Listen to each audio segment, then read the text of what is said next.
FX welcomes you to the following presentation of the XFL.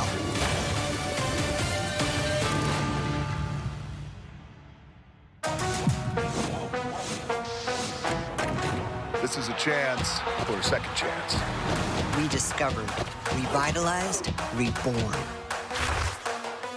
Danucci takes a shot upfield to Gordon. Gordon caught it. Gordon's backstepping. Gordon's going to score.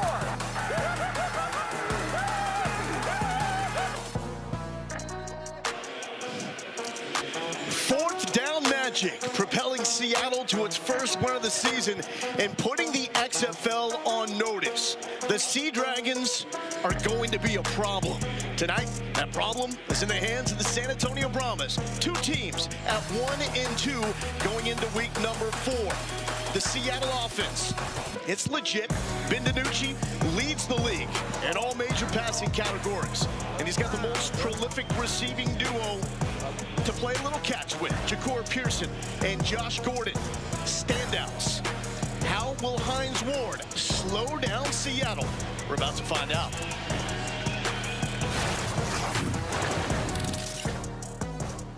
Hey, we talked about it, man. I need Lions. I need that Lions mentality. One play at a time. Just focus on one play at a time, right? And give me all you got on each and every play. One play at a time, right? It's a business trip. We up here to win this thing. Let's go out there and show the world. Yes, sir. One play, baby. Yes, sir. Go to work. Win on 3. 1, 2, 3. Win. Let's go. Let's go. We just saw Houston take down Orlando. So in the South, the Roughnecks still the team to beat. The Brahmas at 1-2. In the North, DC at 3-0. Seattle at 1-2. Both these teams very close to being 2-1. With that, hello and welcome to Seattle. I'm Lord Galindo here with Sam Macho. And I know you're probably thinking, what do I have to do to get a jacket like this man right here? I'm here to help. How about some money at Seattle, right?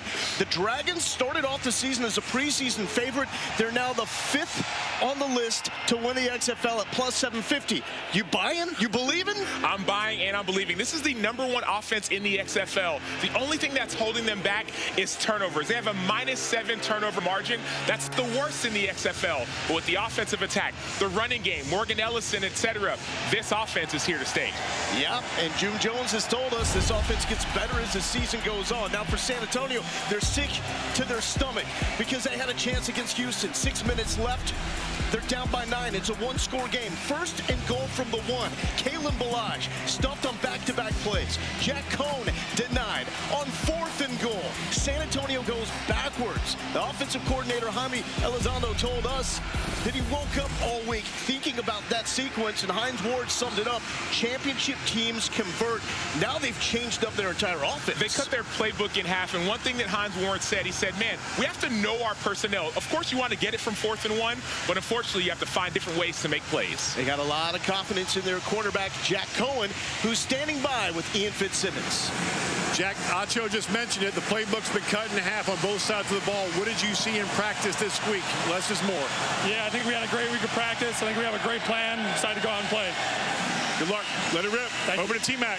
You hear Sea Dragons quarterback Ben DiNucci. You guys are coming off your first win of this season. How do you feel like your offense has grown coming into week 4? Yeah, we've been better every week. Got to limit the turnovers, do what we do. We got a bunch of guys that can make plays on the outside. Makes my job easy. Get the ball in their hands and watch them do what they do. Thanks so much for the time. Wolf? T-Mac, thank you so much. Seattle, the favorite in this one by 5. The total is 40.5. That is the highest total this season. So get those bets in. Let's have some fun. Awesome night here in Seattle. The fans have showed up. They're getting rowdy. Let's go for it. XFL week number 4. The kickoff rule. You need to clear the 20, keep it in front of the end zone to avoid a major penalty. Fred Brown with the return for the Brahmas. He keeps fighting all the way to the 30-yard line. Jaime Elizondo is the Brahmas offensive coordinator, trying to simplify and spread out the offense for Jack Cohn. 258 wide spacing branch. You hear that wide spacing? He talked about passing early. That's what you're going to see from this offense. On Vegas, ready. You got the flare.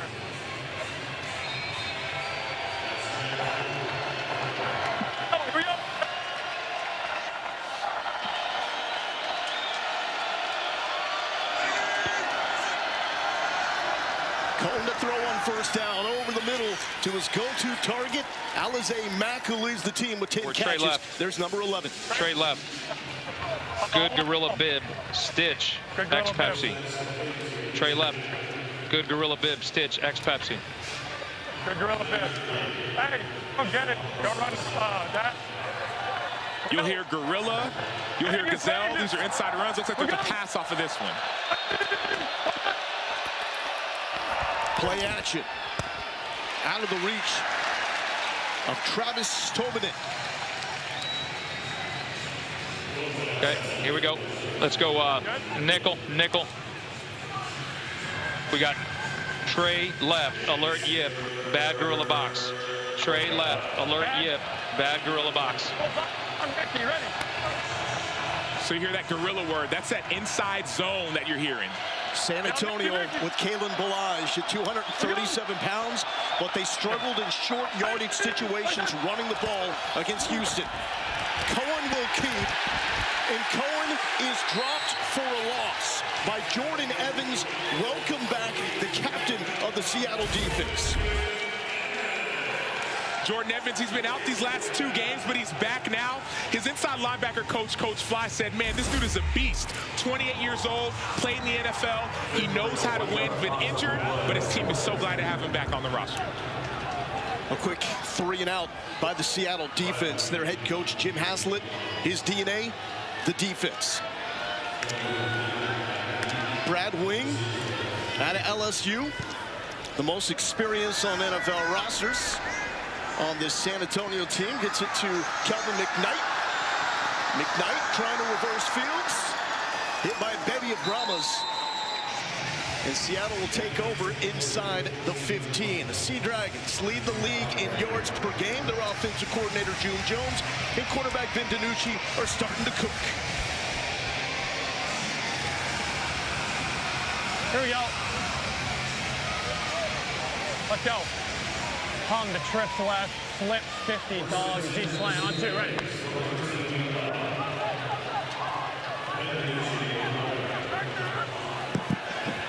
Set, go! Hot! DiNucci to throw on first down, and he finds the leading receiver in the XFL, Ja'Cour Pearson, for a first down. Hum, trips right up. Hum, trips right up. 860 dog D's. Hum, trips right up. 860 dog D's. Jump. Jump. Keep your eye on 3 in orange. That is Pearson. And 0 is Josh Gordon, the former All-Pro. Set, go!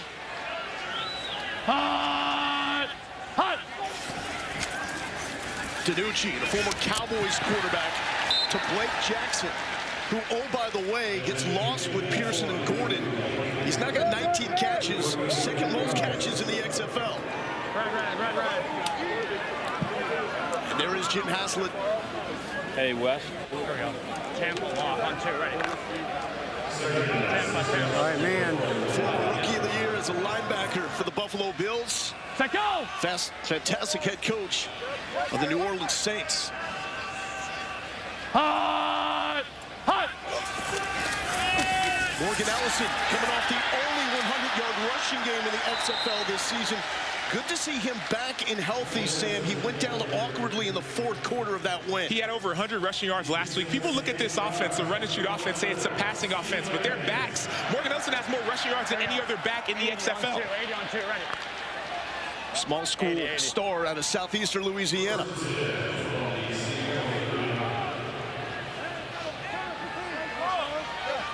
Set, go! Hot!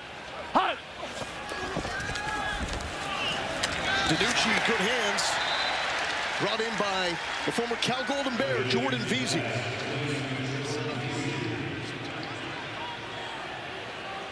Trips left, Denver Stare, Lightning. Trips left, Denver Stare, Lightning. Here we go. Denver Stare on 2, ready.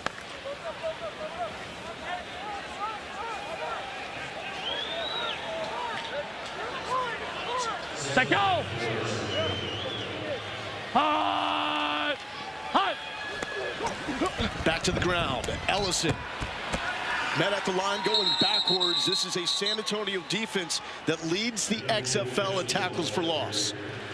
They talk about being physical, being attacking. That's what they want to be, and that's what they were in the second half. They shut out the Houston Roughnecks in the second half of last week's game. They want to be violent, Sam. And there is Hines Ward, leading receiver in Steelers history. First shot at being a head coach.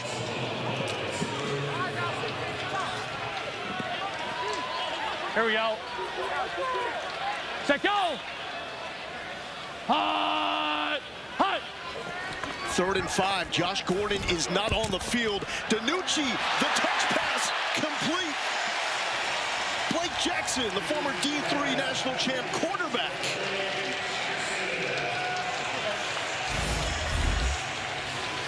So Blake Jackson, he's on the outside, lined up as outside receiver. He has outside leverage the entire time. So this outside breaking route is like pitch and catch for quarterback Ben DiNucci, and now wide receiver Blake Reno Jackson. to Z. Hey, spread left, 51 slow, Reno to Z on 2, ready. Wide crack, wide crack. TJ, this way. Left, come on. Here we go, here we go. Here we go. Set, go! Hot! Hot! Gordon again on the sideline for Seattle. Dumped down to TJ Hammonds. Hammonds showing some electricity in the first down before he's brought down by Jordan Williams. Hammonds has had to play receiver and running back just like he did at Arkansas. Right. He's 5'2". Trips right half. Bucks lock, wide bubble. Bucks lock, wide bubble. So in this offense, it almost doesn't matter who's lined up where. You see Ja'Cour Pearson lined up at the number 3 receiver. That's the wide spot. You're going to see that bubble towards that side. Yep. Hot! Hot! DiNucci in rhythm. He's 5 for 5, goes back to the ground.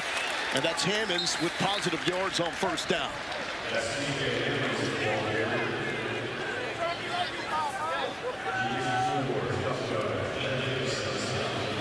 Spread right, Broncos stare, D's. Here we go. Spread right, Broncos stare, D's.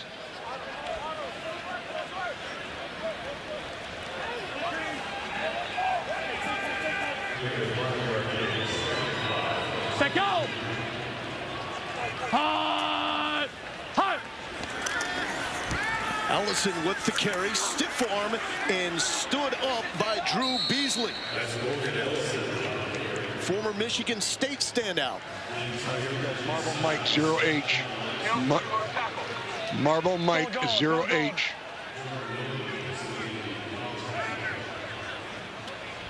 Here we go. 881 on 2, ready. 881. Safety, you're going to have to cover a wide receiver now. Former Broyles Award winner as the defensive coordinator for the Michigan Wolverines. Josh Gordon checks in. He's at the bottom of your screen. DiNucci looking his way. Crossing route. It's going to be short of the first down to Jawan Green out of Albany.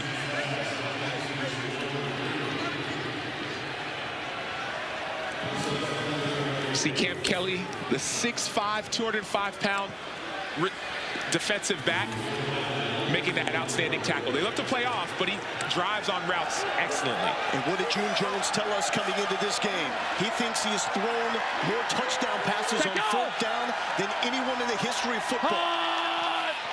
Hot! Will there be more 4th down magic? The blitz, DiNucci, no, it's broken up by Terrell Bonds out of Tennessee State. San Antonio holds and gets the football back.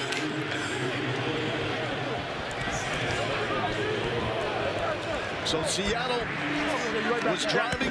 They converted an early 3rd down. They were looking for more 4th down magic like they had last week against Vegas, but DiNucci going down hard and Hines Ward holding on 4th down. Let's go, let's go. 10 on FX. Stream on Hulu.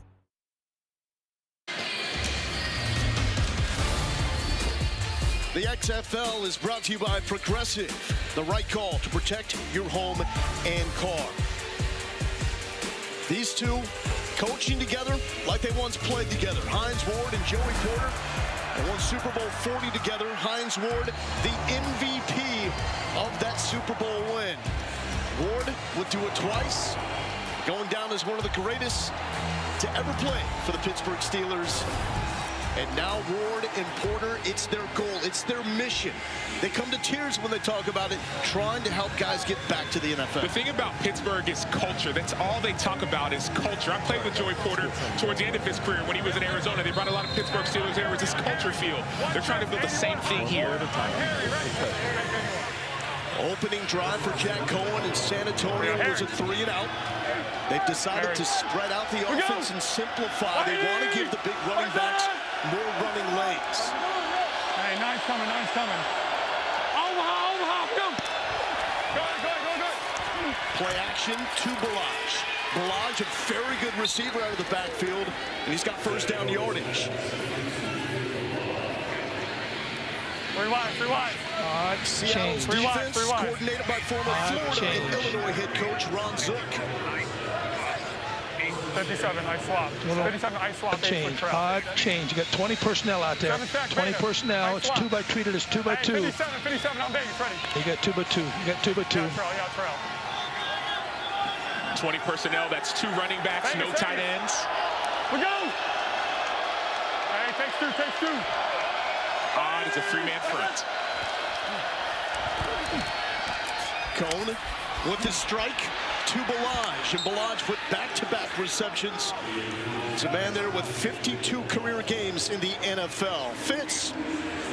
Yeah, Lo, I was talking to Tom Telesco, Chargers general manager, and he had Balaj for a year, and he said, look, for a big guy, his pass receiving skills are exceptional. And goal line, straight line, short yardage, he is an NFL-type back. You just have to block it up for him. He can't make a lot of guys miss. And a 75-yard touchdown with the Miami Dolphins. 2nd and 1, Cone, speed option to Hilliman. And Jonathan Hilliman will have the first down. Another guy in this San Antonio backfield with NFL experience with the New York Giants. 6-1. Why not? Good down ball book on Nicky, ready.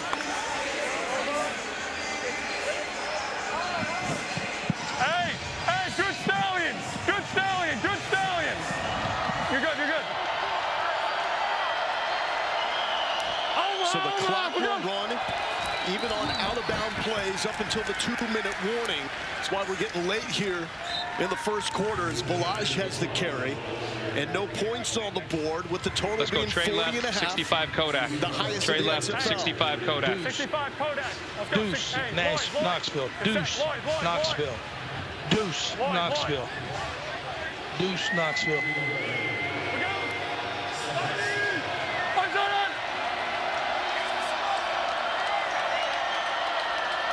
We got a slam. 65, we're good. Omaha, we go. Seattle crowd starting to get loud. The pressure by Clarence Hicks. Low throw, but brought in by Fred Brown out of Mississippi State. Fred Brown, he's an undrafted free agent from the Colts in 2017. Deep in route. They talk about getting more passing yards early in the game, being less conservative. Dean Blandino, VP of officiating, is standing by in Van Nuys, California at the XFL Command Center. They review everything. Each team also has one challenge. That's what the red dash means at the bottom of the scoreboard. Complete to Jalen Tolliver. Did not play last week. Makes his return. 74 Kodak. Hey, Harry. But he got thumped by the Cincinnati Bearcat, Lyndon Stevens. Harry. That Harry you hear is for a hard count. You want to see what they're in defensively. Kodak, take a picture of it. Omaha, we go. Cone finished up his career at Notre Dame. To another Notre Dame Fighting Irish alum, Alize Mack, big first down. Nickel. Alize Mack, so he leads the team in targets. Offensive coordinator talked about he loves spreading the ball around, that we don't know who to attack. This is where San Antonio will miss T.J. Vasher. Their 6'6" red zone target out with a shoulder injury. Let's go. We go. Red zone touch for Balaj, and he's dropped by Bryce Thompson, the Tennessee Volunteer. We're diamond left. 81 hot, ZN Pablo, H Big D. Diamond left, 81 hot, ZN Pablo, H Big D. 81 hot, 81 hot. I'm Vegas, ready? 81 hot, 81 hot. Hey, if 8 comes, just look. We out. Vegas, Vegas. A lot of shuffling on the offensive line for San Antonio this season. Going into game number 4. Cone, pressure, gets it off to Balaj. He is rocked by Elijah Ponder. And man, Cone has taken some huge hits. We saw the one, he ended up underneath the bench in Orlando. Well, San Antonio is passing so much more than they have all season long. What they want to be is a rushing, running the ball football team. On Lloyd, ready. But this game, they're coming out more aggressive. Kodak. Cone is a tough dude. Both quarterbacks, pinpoint accuracy thus far. 3rd and 13. We're go. False start. Left tackle, Rubens Joseph moved early. False start. Offense, number 71. 5-yard penalty. Still 3rd down. This is not the same San Antonio Brahmas offense that we've seen the first 3 weeks. This offense is spreading it out so much more in order to open up the run later down the line. Hey, 64. Seattle crowd, they've showed up. They're loud. A lot of them on this side of the field in the end zone, where San Antonio is now stalling.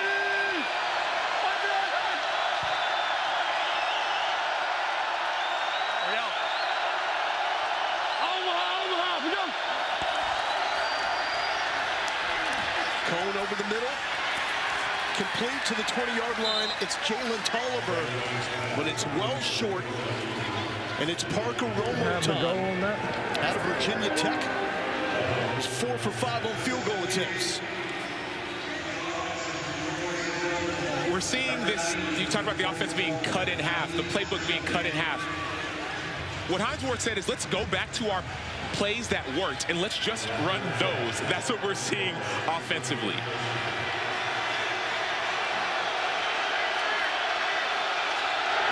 .38-yard attempt for Romo, and San Antonio strikes first. We've had 2 drives get inside the red zone with only 3 points to show for it. Under, feeling good. Good job. Stay in there. Step in here and you gotta see me.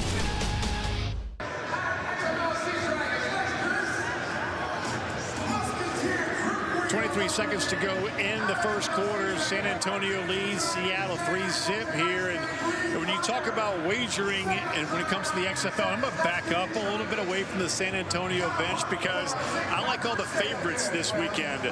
Now, look, I didn't like a lot the first game. I like the under. They're holding that against me. Obviously, it flew over. I hear you laughing, Lowell. You know, paybacks are, you know what, partner. But I like St. Louis. I like D.C. And I'm on the San Antonio sideline here. I'm about to get my butt kicked, but I also like Seattle laying the 4. Why? Quarterback and head coaching experience. Ben DiNucci leads the XFL in almost every major category. Look at the coordinators also, guys. They have head coaching experience. I like Seattle. And by the way, Fitz did not put those expenses on the corp card. It would be a no-no. We're playing with fake money here.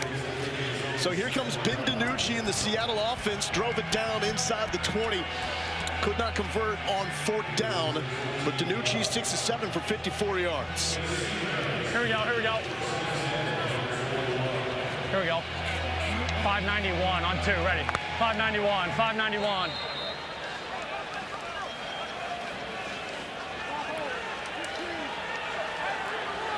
Set go! Hot! Hot! Former Cowboys quarterback has time. Comfortable, the throw is high and off the fingertips of Juwan Kareem.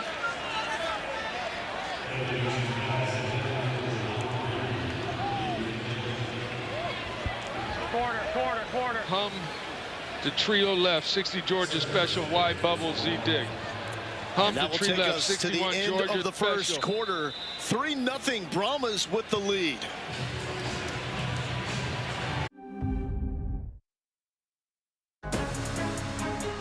DiNucci running to the left out of the pocket, just flips it. Oh, what a catch. Josh Gordon. Oh, yeah, these boys can play. 4th and 9, DiNucci trying to find somebody open. Downfield, and he's got it, Gordon. DiNucci takes a shot upfield to Gordon. Gordon caught it. Gordon's backstepping. Gordon's going to score.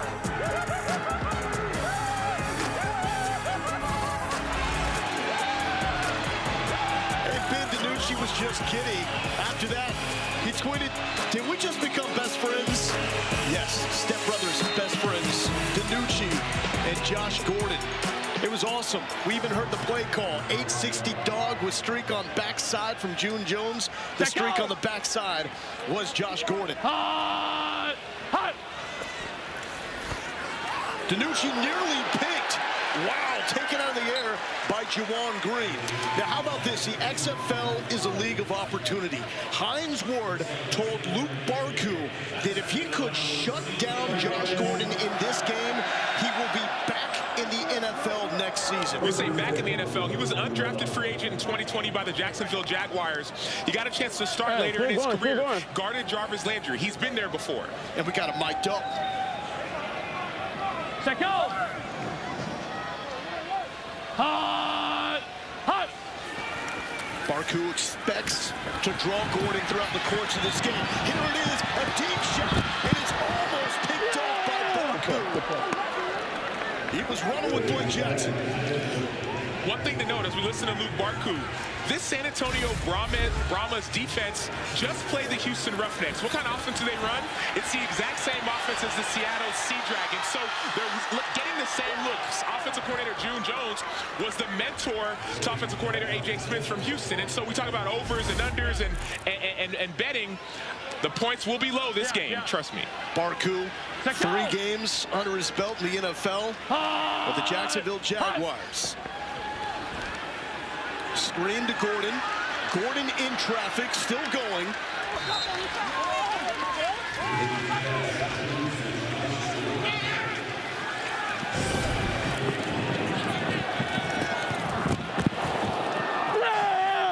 Good play.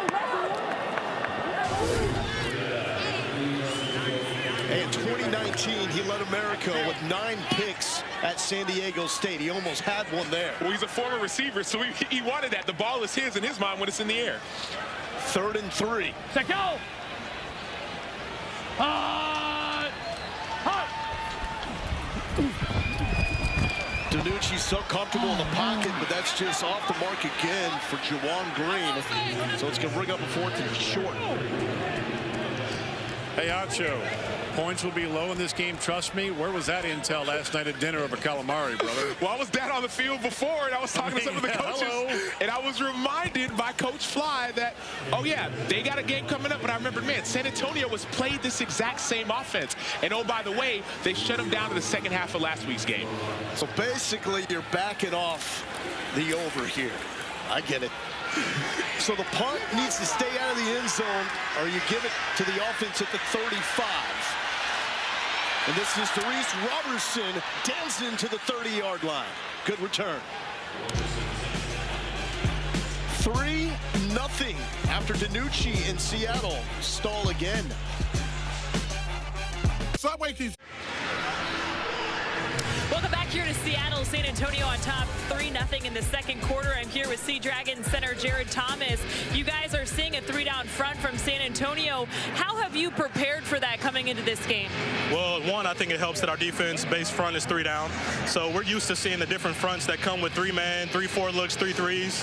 And we knew coming into this game that San Antonio would be a little bit of a sprinkle of 3-down front. So we were prepared for it. Just got to settle in and execute a little bit better. How do you feel like your team has responded after a W a week ago? I think we just got to settle in a little bit better. I know everybody's excited to get another win in the W column, so we just got to allow the game to come to us, not force or press anything, and just continue to play our game. Thanks so much. It's good to see my man Jared Thomas healthy. He got trucked by his own teammate Morgan Ellison in that win last week. Cone throwing on first down, tight window to Jalen Tolliver. Excuse me, that's Travis Johnson out of Montana State. By the way, live line right now, Seattle -1.5 total, 33. There you go, Wacho. I still don't think it's going to get to 33. Give me the over on 33 right now. Give me the under, baby. We go. What's up? Cohen's just going to spike this one, feeling the pressure. Now check this out. We got a flag. We'll listen in and see what this is about.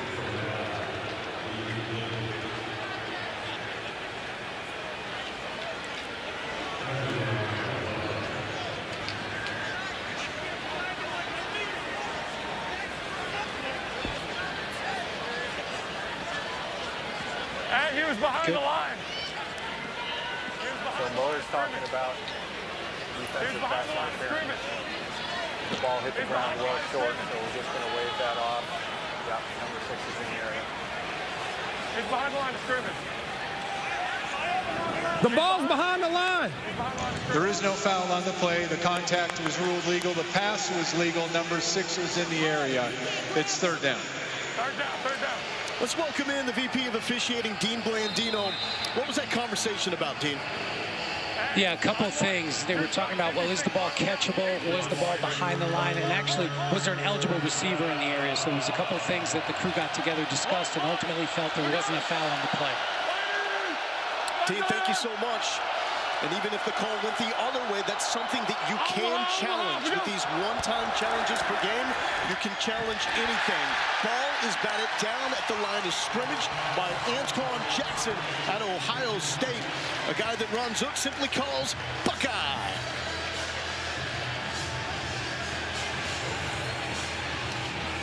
That will bring out the punt team for San Antonio.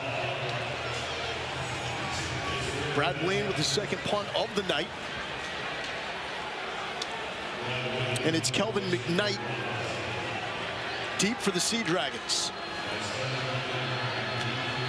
So for punters in the XFL, there's no coffin corner. You don't want to kick it out of bounds. So it's all about being directional and getting the hang time, as that one is fair caught at the 30-yard line.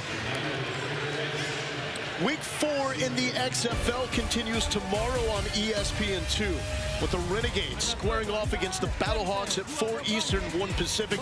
Then it's the Vipers and the DC Defenders, who are 3-0. Both games available on ESPN+. St. Louis is doing it right. And Dwayne Johnson, XFL co-owner, he's pumped up about potentially setting a new spring football attendance record, 35,000 plus. That's what they were expecting. The lower bowl sold out 2 weeks ago, so they keep adding more and more tickets and availability to the Dome at America's Center. They added 3,000 tickets on Friday. By Saturday, they were sold out. That's what it's about. They love their football in St. Louis. It was taken away from them. Now they got it back with a very exciting team. And their first 3 games have been away games. This is St. Louis' first home game, so the fans are excited. And both these teams know about St. Louis and what they can do on the comeback front. Week number 1 at San Antonio, they were 2 scores down, came back in the final couple of minutes, and on this field, in Seattle's opener, it was a walk-off field goal by St. Louis for the win. Second and 7 for DiNucci. Here's Pearson. Full head of steam, makes a man miss, and that is a swing and miss by number 8, Cameron Kelly. Now the XFL standings is getting good. So the Brahmas and Sea Dragons at 1 and 2. Both of them feel like we should have beaten St. Louis to put them at 2 and 1. Who's the team to beat, though? Houston's 4-0 now. Houston's definitely the team to beat, I think, in all of the XFL. The complement of the guys on the defense and that prolific offense will make them so special. Houston had second to longest odds to open up the season. Now they're the favorite, as that is a strike to Jaron Green. His longest reception of the season. It was previously 22 yards.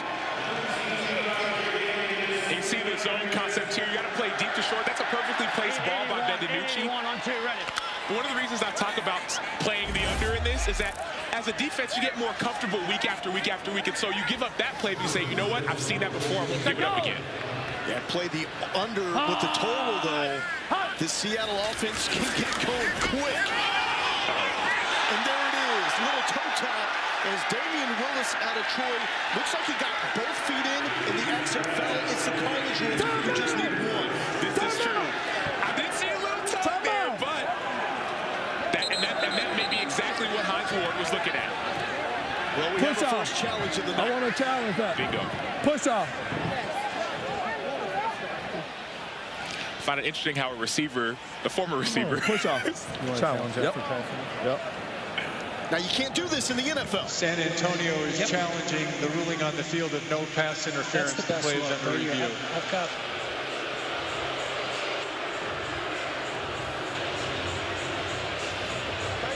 So I'm looking at the right hand. I want to see if there's anything else from that other side. Chris, I'm with you. He's challenging that it was offensive pass interference, correct? Okay. Yeah, this is my best look right here. I've got left hand into the shoulder, and he does create separation. Just looking to see if there was any kind of tangled feet. But I do see a push off. Chris, we're gonna make this offensive pass interference. I'm gonna give you the previous spot information. Okay, guys, we're going to get the previous spot from Dean right now. Thank you. So the previous spot, sure. Get 15, number 15. Previous spot was the Seattle 48-yard line. So we'll go 10 yards from there, and it'll be 1st and 20. The line of gain was the plus 42. Number 15. Number 15. You got it. After review, pass interference. Offense number 15, push off. 10-yard penalty from the previous spot. Replay first down. So, Dean, take us through the details of this pass interference call. Yeah, so obviously we were looking at contact by the receiver. You can use your hands to fight off a defender, but you can't push into the body to create separation. And that left hand, that's what we saw, create the separation, causing the defender to go to the ground. And, Dean, this is something we could not see in the NFL. Here we go. And Dean's working now. 1, 2, ready. Correct. Lose the challenge, they keep the timeout. Yeah, the NFL cannot challenge this. This is not a reviewable situation in the NFL. Dean, thank you so much. So they keep the timeout. They lose their challenge. This is now back-to-back weeks that Hines Ward has had a PI call overturned. They were called for defensive pass interference in the end zone last week. He challenged that successfully as well. He understands momentum. One thing that Hines Ward gets is that in games like this, you don't have to save a challenge for later. Your team is leading. You're still in the game. You're slowing down a prolific offense. Challenge them now. Get them in backup situations, which offenses like these don't like to do, and you win. And that's Ryan Lewis back home. Played his high school ball here in Seattle with his brother Drew Lewis, that's also on this San Antonio team. Their pops, Will Lewis, director of player personnel for San Antonio. He was in the Seattle front office for 12 years and played for the Seahawks. This is his first time in his professional career that he's made the team on final cuts. He was ecstatic when he found out. DiNucci all day dumps it down, and Allison is upended by Barku. Coach, the challenge right there, what'd you see? That's an old savvy move I used to do back in the day, man. But clearly it was OPI. Thank God Dean was on the right page with me, and at least get my timeout back. How many times did you use it? I used the chicken wing. Should have went with the chicken wing move.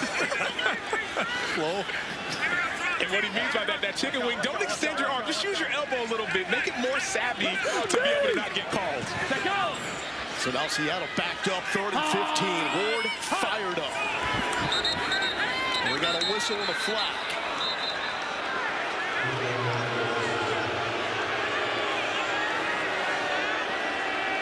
False start. Offense, number 15. 5-yard penalty, still 3rd down.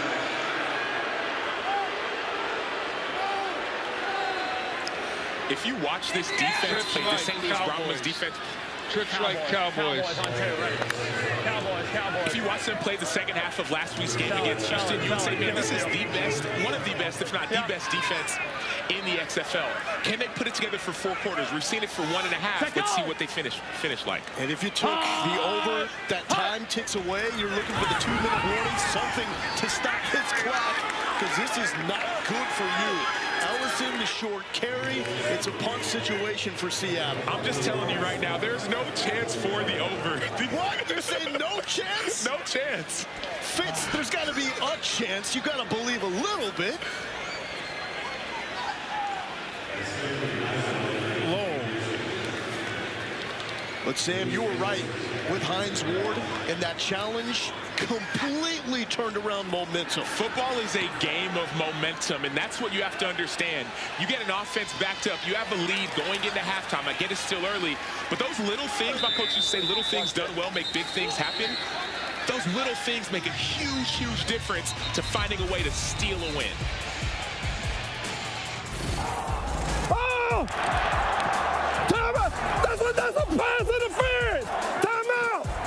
Well, go tell the ref your hand fight. Not him. Oh, I don't know. Go tell the guy to wait.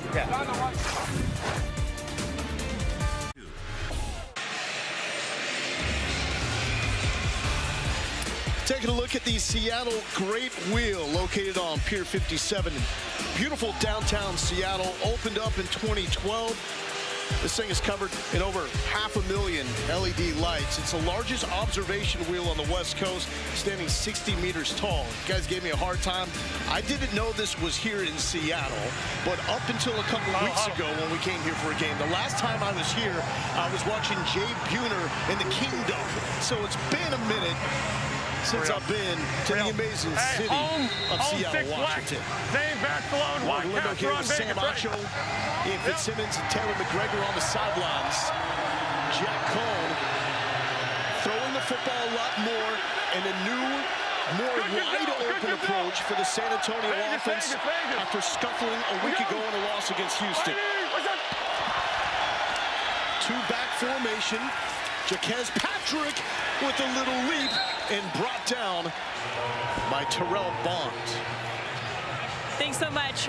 June Jones, what are you seeing from them on defense that makes it hard for you guys to get into a rhythm? Well, it's not really hard.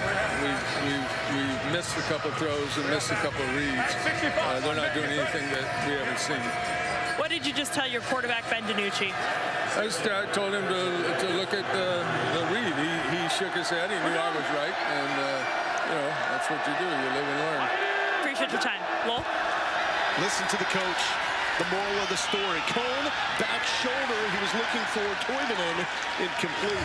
The greatest offensive coordinators I've been around are that confident.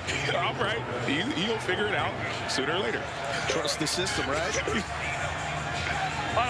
They're not doing anything that we haven't seen. Here's right, 66. Dino goes on Vegas, ready. How surprised are you that Cone has thrown 13 times and Balaj, the guy with the most carries in the XFL, only has 2 carries? I'm very surprised because last week in the first half, we had 35 passing yards. Night and day. 3rd and 5. Cohen has a man, complete by Toivonen, former North Dakota standout. Got a taste in camp with Seattle. He looked at the guys around him and realized, I'm not giving up on the dream yet. I can play at the next level. Spreading the ball around. You don't know who to stop with this offense. Get out quick, get out quick. Makes it hard on a defender to lock down one person. You have to stay in your zone, stay on your man. Coming up on 4 minutes, and we've got 3 total points, and the total coming into this with 40.5, the most in the XFL, is that is going to be short of the marker to Jaquez Patrick. Fitz, what's going on with the line? Down to 28.5 in the total. I know where Acho is. I'm still under, baby. You got to think at some point, Fitz, you got to think at some point this June Jones offense gets going. Well, it's not just that. It's the San Antonio Brahmas offense. This is not what they usually do. And so you're not going to see a prolific passing attack. You see them being efficient. We're good, we're good. We're good. Cone Initially looked like he was trying to call for the timeout, said we're good, and then called for one with a second on the play clock. We're in the truck. Don't bang it, right? He's about to send it. He saw it. Player 54, episode 4 premieres Thursday at 5 Eastern, 2 Pacific on ESPN2. And features a look back at the Week 3 matchup between Hines Ward, Joey Porter, and the Brahmas, who lost a close one to the Houston Roughnecks, and the relationship between former Ram and Seahawk and 2-time Super Bowl champ Ricky Proehl, the St. Louis wide receivers coach, and his son Austin, the team's second leading receiver. As pro football has been welcomed back to St. Louis. And that's what this league is about, chasing the dream. Brought up a guy like Toivonen, who was just sitting around. He knew he wasn't going to get drafted to the NFL. Was completely surprised when the Seahawks called and he got a chance at the NFL. And some of these players, all they need is an opportunity. Some of them got in trouble in the past. Maybe it was something that they did on the field, but opportunity is all they've been looking for. Cone looking for the screen in Alize Mack, and that was blown up early.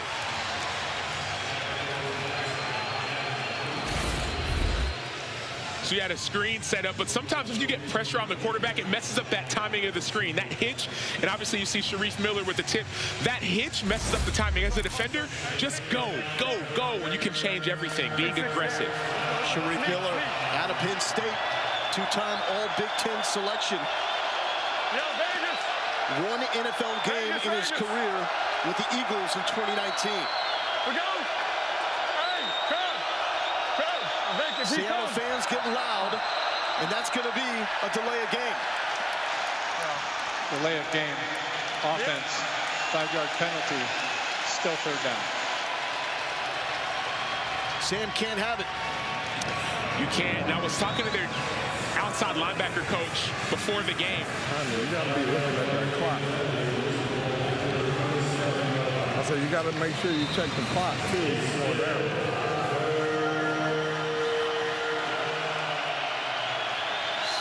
Seattle's outside linebacker coach said, man, this is not what San Antonio wants to be. They don't want to be a passing team. Let's get them in these situations, and we win. Cone is just going to spike this one. Was trying to find Patrick on the crossing route. And suddenly, we've got a defensive slugfest. This really, though, plays more into the style that the Brahmas wants. It does. But it also doesn't, because if you have a defensive slugfest, you know if you're Seattle, sooner or later your offense is going to hit. June Jones said they're not doing anything to stop us. And so if you can keep it low scoring, you say, you know what?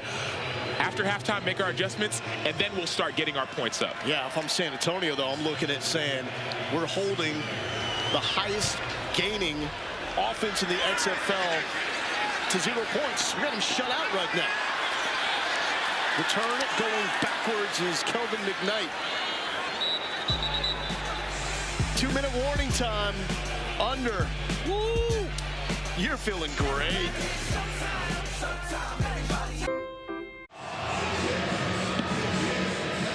Hines Ward told Luke Barku, shut down Josh Gordon, and you're back in the NFL. Gordon's got 1 catch for 7 yards. Let's get to the game flow, brought to you by Progressive.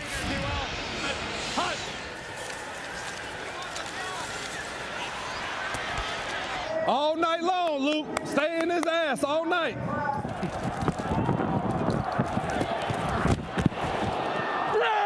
Good play, good play.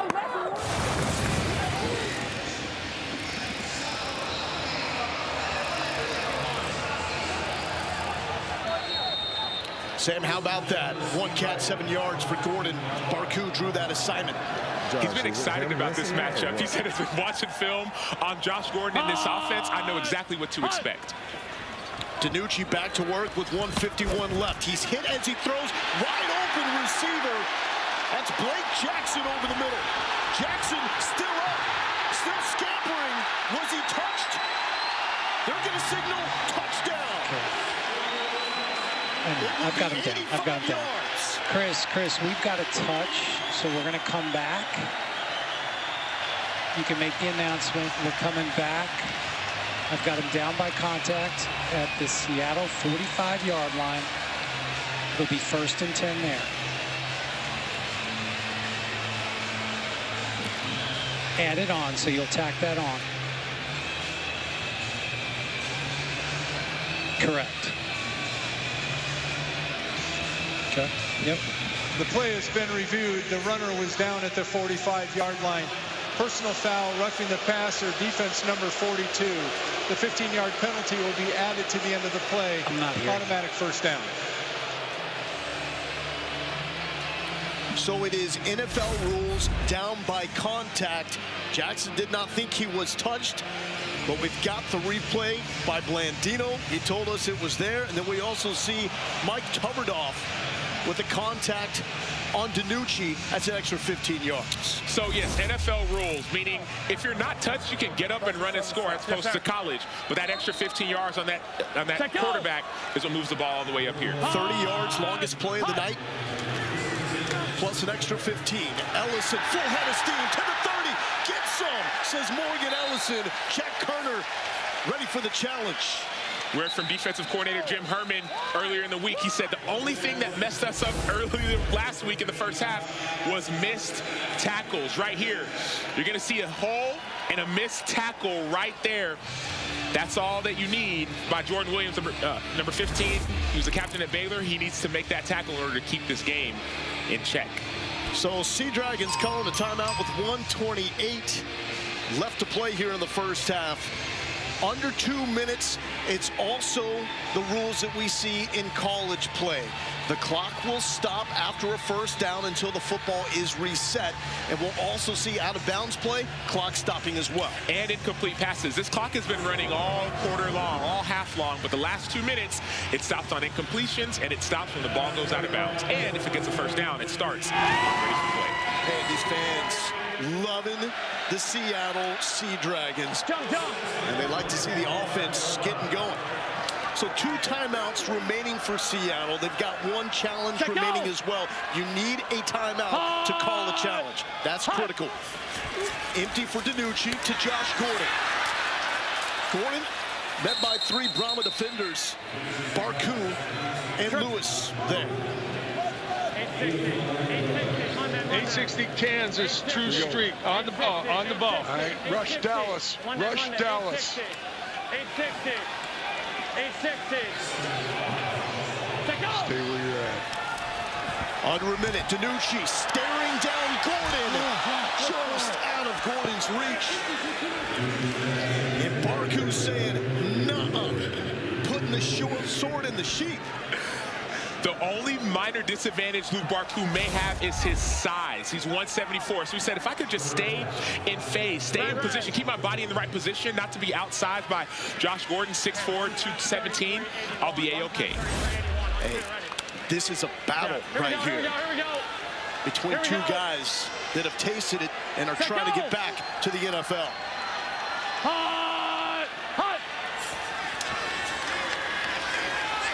DiNucci to Pearson. Pearson rocked, but he's got the rock inside the 5. Leading receiver in the XFL. They love attacking the middle of the field. Jacour Pearson lines up at the number 3 receiver. He knows he has the entire middle of the field open, and so he just runs away from the safety. Ben DiNucci places that ball perfectly. He may be second and a half, but he is 30 mighty. seconds. He is small, 5'7". But June Jones told us he is made for what we do because he is smart, he has great concentration, he can run, and he can catch. Told us, too, he's going to play in the NFL. And he has great contact balance and acceleration. Contact balance, when he gets hit, he doesn't fall down. Acceleration, as soon as he touches the ball, he can take it a 3-yard pass, make it a 30-yard completion. You're good. 2 yards, big fella. Let's go. All right, Pearson has become the poster boy for the XFL this season. He was an unknown. This league has helped make him a star. And what's great about him as well, he played at Western Kentucky, he played slot receiver, went to Ole Miss, he played outside receiver. He doesn't care about his size. He has a mentality of making plays. Everybody got to know him when Destroying featured him. Those one-on-ones up at Ford Field in Detroit. He balled out and won the whole thing. Go! Hot! Allison with a carry. stuffed, going backwards. It is Jordan Williams out of Baylor with a TFL. Keep in mind, this is a San Antonio defense playing without their top playmaker, Delonte Scott. And one thing I love, Jordan Williams, he shoots the gap. He was a captain at Baylor. He knows what it takes in critical situations. Remember Baylor in the Big 12 championship game a few years ago? They had that huge critical stop. He knows how to win. And when you shoot that gap, you have to make that tackle. He did not miss. He's a guy that picked off Jalen Hurts in the Big 12 title game. Go, go, go, go. And man, the total 40.5 coming into this, the highest total in the XFL this season. I was feeling the over. Right now, even I'm having my doubts. But this is critical. This last 2 minutes of this half, this drive right here, if it's going to be a 3-point swing. 880 on 2, ready. Or a 7-point touchdown.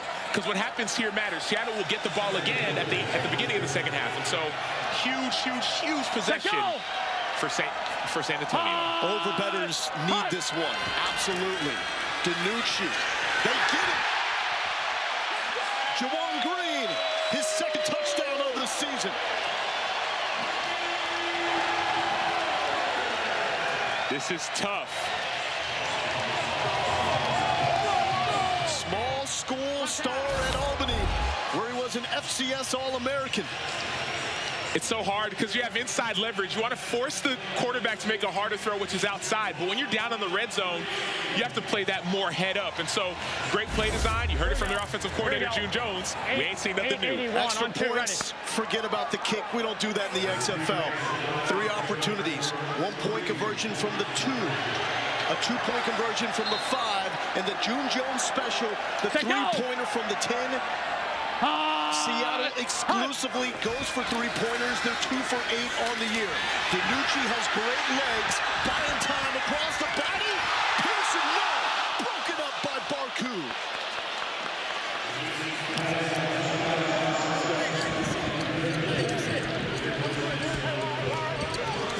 Overbettors cannot get any breaks tonight here in Seattle.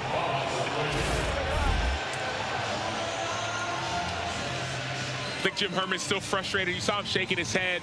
He understands that red zone, you have to play everything a little bit more head up. I understand that it's empty and your leverage, great play by Barku, empty in your leverage, but it's the red zone. You have to be able to firm up down there. That's what makes it a harder play to cover.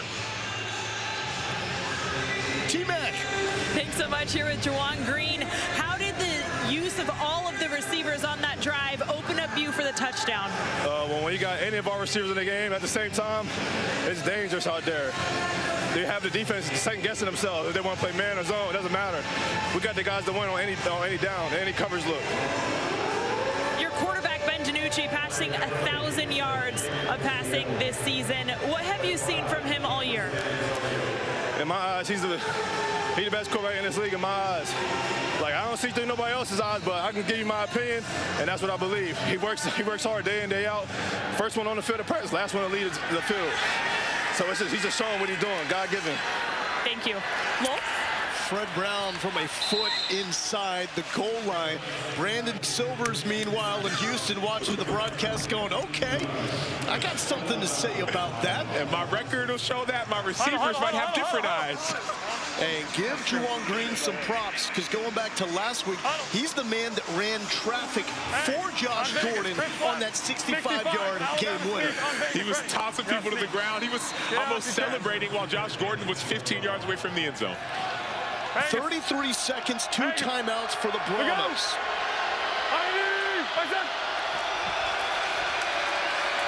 Been a pass-happy first half, taking a shot. No one's home. Picked off. There is a flag. Antoine Brooks with the interception to the 30 and brought down.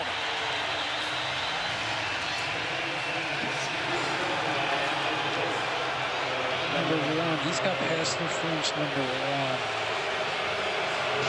Pass interference.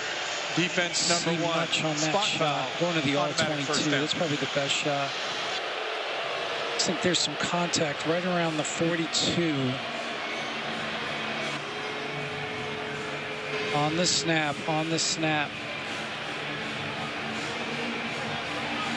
Okay, 45's okay. We're 1st and 10, 45 to the 45. Timeout, San Antonio, their second and a half, 30 seconds. Okay, San Antonio took their second timeout.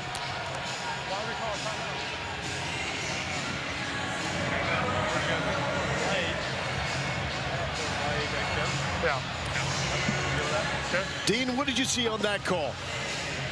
Yeah, you know, we were looking for an ISO on the receiver and the defender. There was some contact right around the 43, 44-yard line. That's what the official saw. The ball was in the air. I did see the receiver kind of stumble due to the contact. It was tough to tell exactly what happened with that all-22 look. It's right there. That's where the contact occurred. And, Dean, you can overturn a call like that within 2 minutes, correct? In the last 5 minutes of the fourth quarter. Other than that, that would have to be a coach's challenge. Thank you, Dean. Cone flushed. He wants to show the NFL that he's got a lot more wheels than he's given credit for. That's a nice scramble.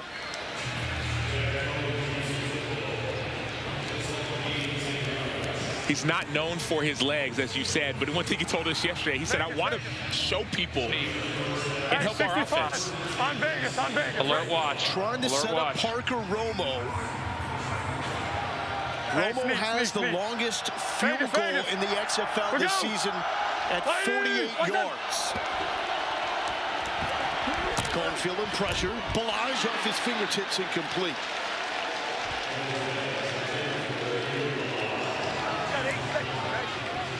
All right, here we go. Double right.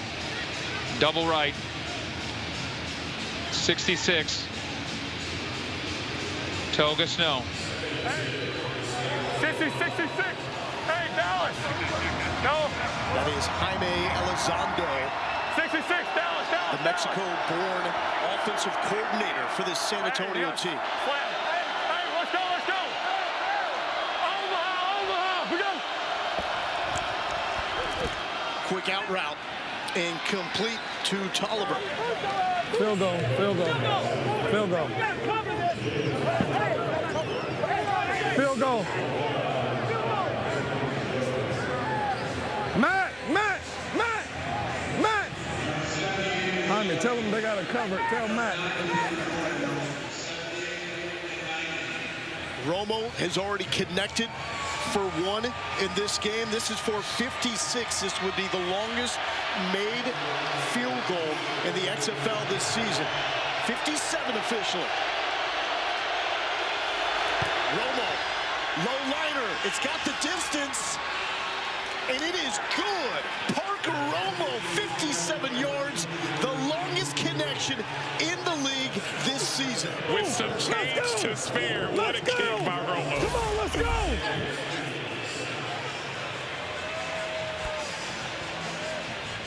Parker Romo did his college kicking at Virginia Tech. Wow. Through the uprights. His previous long in the XFL this season was 48.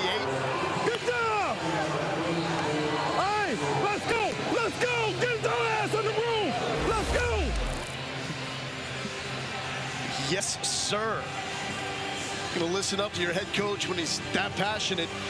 Jack Cone, surprised that he comes out and has only 2 fewer attempts than Ben DiNucci. We expected it from Seattle, not San Antonio. I've been thoroughly impressed by what I've seen by Jack Cone, and I think Seattle's been a little bit surprised. They did not expect San Antonio to be passing the ball 19 times, 19 attempts. This is not who they've been. Now, what I'm interested to see is what happens at halftime. There's going to be so many adjustments. Can you keep this offense going now that Seattle knows exactly what you're going to do? Hope you took the under. We got 12 total points, 6 for each team, San Antonio and Seattle. This game's coming down to one thing. Who's going to play harder? Oh! Time out! That's a pass interference! Time out! Well, go tell the ref your hand fighting. Not him. Oh, I don't know. Go tell the guy to wait. You got no timeouts, so you can't take a sack. I got you. Okay, I know, but I'm just giving you the deal. All right. In the face. What down is it?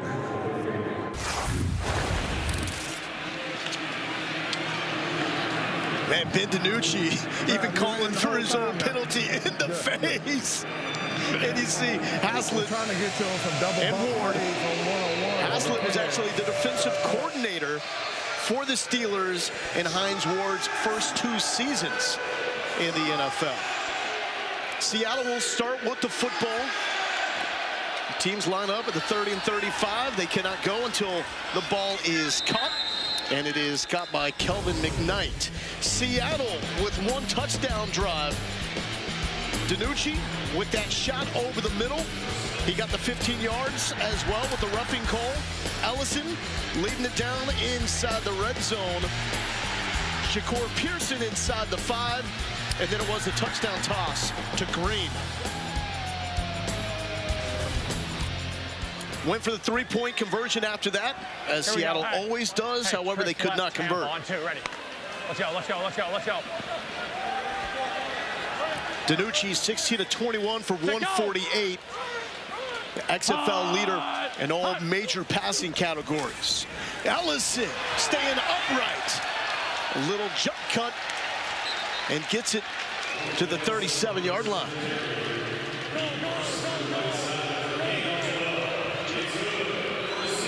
Love Ellison's running style. 861 dog, true streak. 861 on 2, ready.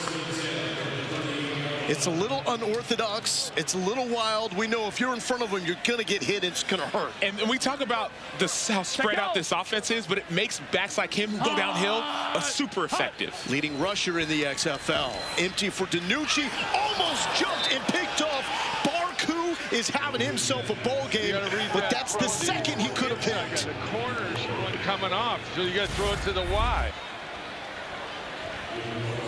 You hear the adjustments. You hear June Jones telling Ben DiNucci the adjustments to make. Luke Barku is eyeing this ball. He's playing off. He had 9 picks in 2019. He knows he could have had another one. We saw the earlier game, Houston offensive coordinator A.J. Smith. He talks to all the offensive players, including the receivers. Jones does not have transmitters in his receivers' headsets. He wants them to be free. DiNucci with the scramble and will pick up a couple of yards.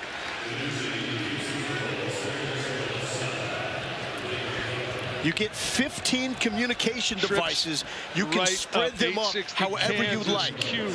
Same on the backside. Cube on the backside. Yeah. Rush Brooks.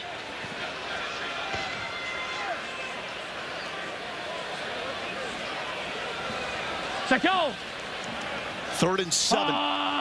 Where Seattle is 3 for 6. Short of the first down. Blake Jackson will set up a 4th and short.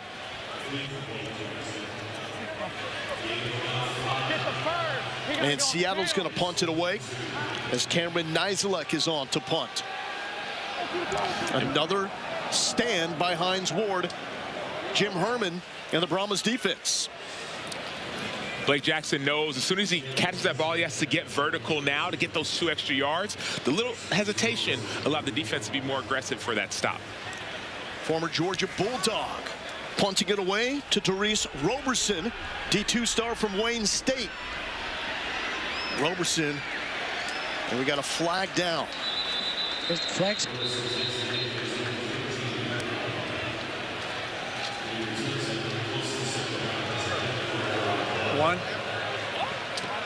Number one. During the return, holding receiving team number 1 half the distance to the goal. It's 1st and 10. That will back up Jack Cohn and the San Antonio offense. Here's Hines Ward getting into it. Travis Johnson will be down for the game.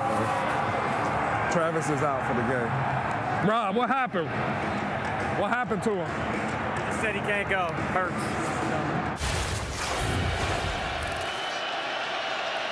And that is another big target that is down for San Antonio. Lowell and Sam. Travis Johnson, a 6'5" wideout, out with a back injury. TJ Vasher, the 6'6" wideout, did not travel with a shoulder injury. So those are the two. Throw it up and go get them, guys. We knew that San Antonio would spread it out. It was explained to us they would spread it out to set up their large running backs, Patrick and Balaj, to have more room to run. Balaj has 3 carries, Patrick has 1. Cohn's thrown it 19 times. He's going to throw it again on the run. Pursued by Sharif Miller.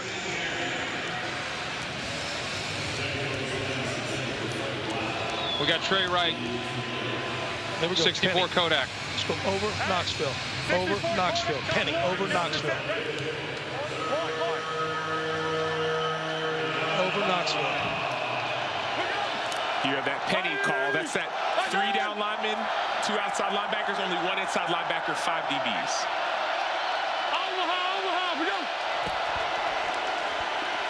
Cohn looking left. Good adjustment, and the catch made by Tovanen.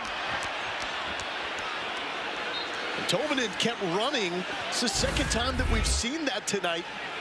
Was he down by contact? One thing you have to remember in this league, this is not college. When you're down, you have to be touched. So as soon as you hit that, Tovanen, get up and go, go, go.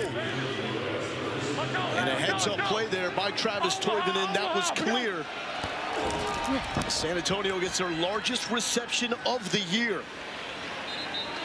This was a limited offense in terms of the big play.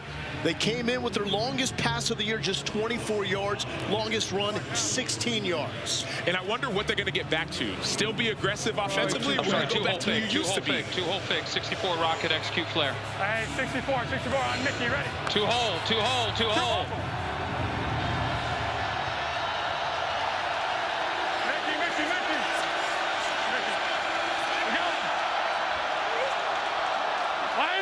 Brown in motion.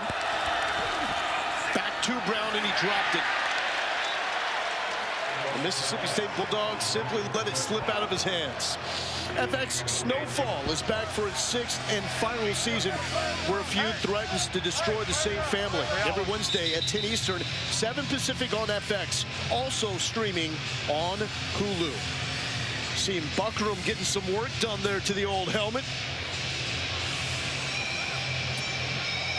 And that's Snowfall, Wednesday at 10 on FX. Stream on Hulu. Welcome back here to Seattle, 6-6 in the 3rd quarter here with Seattle Sea Dragons quarterback Ben DiNucci. What was the biggest point of emphasis for your offense at halftime? We're moving the ball, playing well, shooting ourselves in the foot. We've had a few penalties. Got to stay on the field on 3rd down. So tie game at halftime, win the second half, we'll win the game.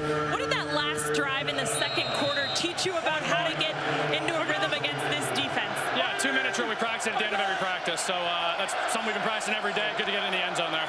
Appreciate it. Thank you. T-Mac, thank you. Critical 3rd and 7 as the Brahmas moving near midfield. Cohn is dropped. Elijah Ponder, the Cincinnati Bearcat, first sack of the night. Here's why matchups matter. So Norman Price, 72, right tackle, just went down. Who went in? Malcolm Bunch. He was listed as a guard. What's his first play in? All of a sudden, Ponder says, you know what? I'm going to shine. He's great with his hands. He keeps a great angle on the outside. Then he just does a side swipe. He uses 2 hands. We call it a side scissors to keep the offensive lineman from touching him. And he runs the hoop and gets the sack. Wayne with the punt. McKnight will field it at the 10. Little delay, hesitation, and then books it. Decent return, shy of the 25-yard line. Time for DiNucci to get back to work.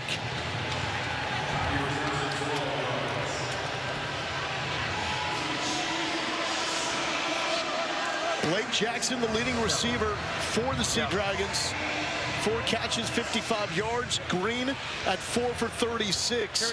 Pearson and Gordon have been quiet tonight. Gordon wearing number 0, bottom of your screen, former All-Pro. Pearson in 3 in the slot. And it's Ellison. Such a physical runner. Gain of 5 on 1st down. Fitz, what do you got? Yeah, Lowell, Price is still in the injury tent right now. It looked like a left knee.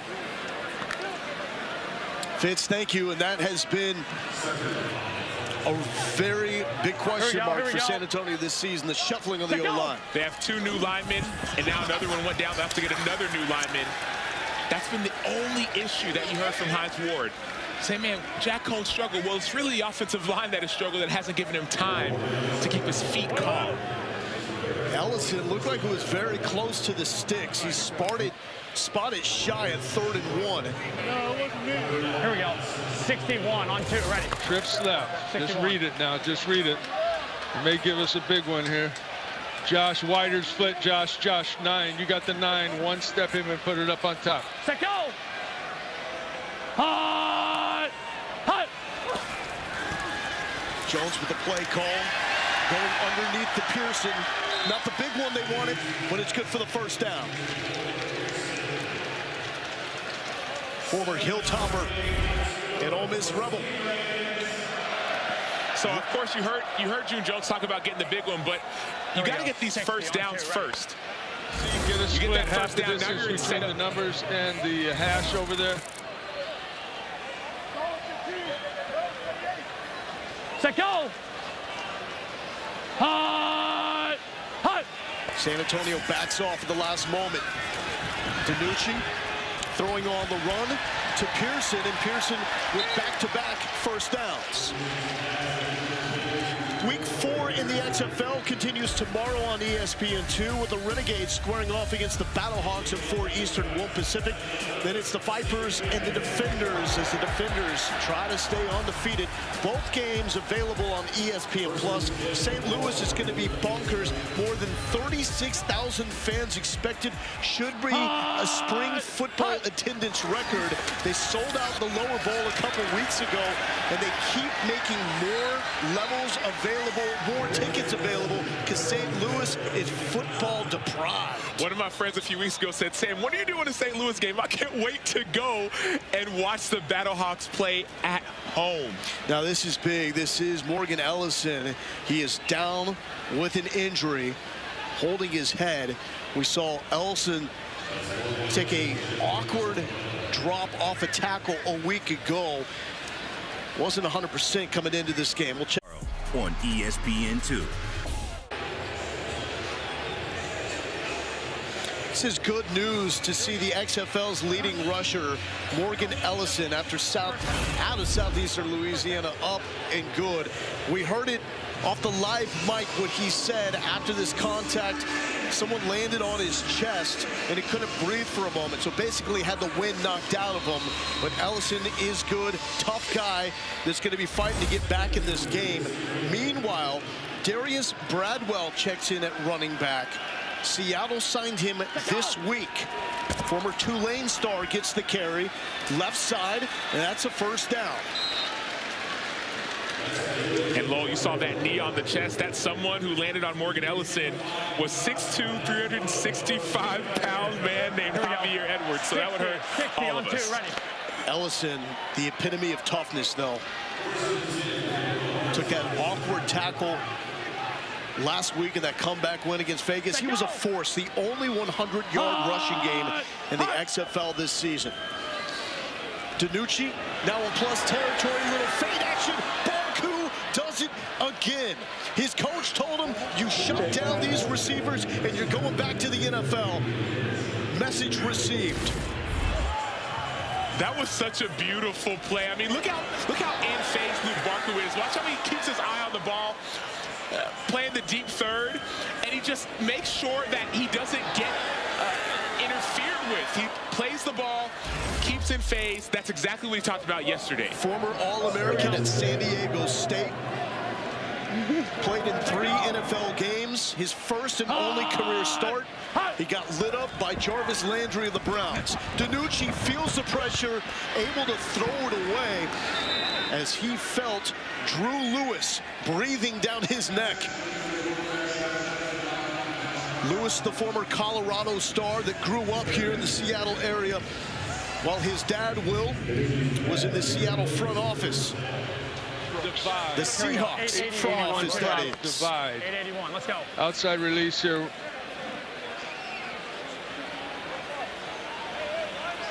Set, go. Hot! Hot! June Jones trying to dial up a winner on 3rd and long. DiNucci, awkward angle, incomplete to Josh Gordon. The former Baylor Bear with his 3rd catch of the night. It's been relatively quiet. You know, in football, they talk about don't bite the cheese. Luke Barku, he needs to play this deep to short. So what happens is there's a player in front of him. It's the cheese. You see him. And so instead of backing up, he steps 1 or 2 steps forward, and that has Josh Gordon open. All the way out, all the way out, all the way out. Ellison has checked back in to DiNucci's left. And Ellison with the delay. Shakes off 1 tackle, but cannot elude Drew Lewis. Pops is loving this. And so we talk about not, well, here's Barker right here. Talk about not biting the cheese. And like a mouse, it's like, oh, it's so close, number 4, I want to go get you. But no, you have to stay deep. It was 3rd and 10, and so don't worry about the 4-yard route. Worry about the one you can't see behind you. Lesson learned, I don't believe it'll happen again. Gordon makes a lot of guys look bad out there. 1,646 yards in 2013, 18th most in NFL history. Overthrown as DiNucci was trying to find Blake Jackson. But that tackle for loss, that's what the San Antonio defense does. They're 4th of the night. They lead the XFL in that category. Go. Trips right up. 3rd and 14. 860 socks, Y bubble, X return. Trips right up. 860 socks, Y bubble, X return. So remember that wide position, that's Ja'Cour Pearson, bubble, X. You're going to see that return route. You're going to be essentially like a deep comeback by Josh Gordon. Jones, the run and shoot legend, and Pearson is wide open. Some shakes, but not getting past Terrell Bonds. 4th down, field goal unit is on. Dominic Eberle out of Utah State will try to give Seattle the lead. Eberle 3 for 4 in his NFL career with the Texans and Lions. This from 35.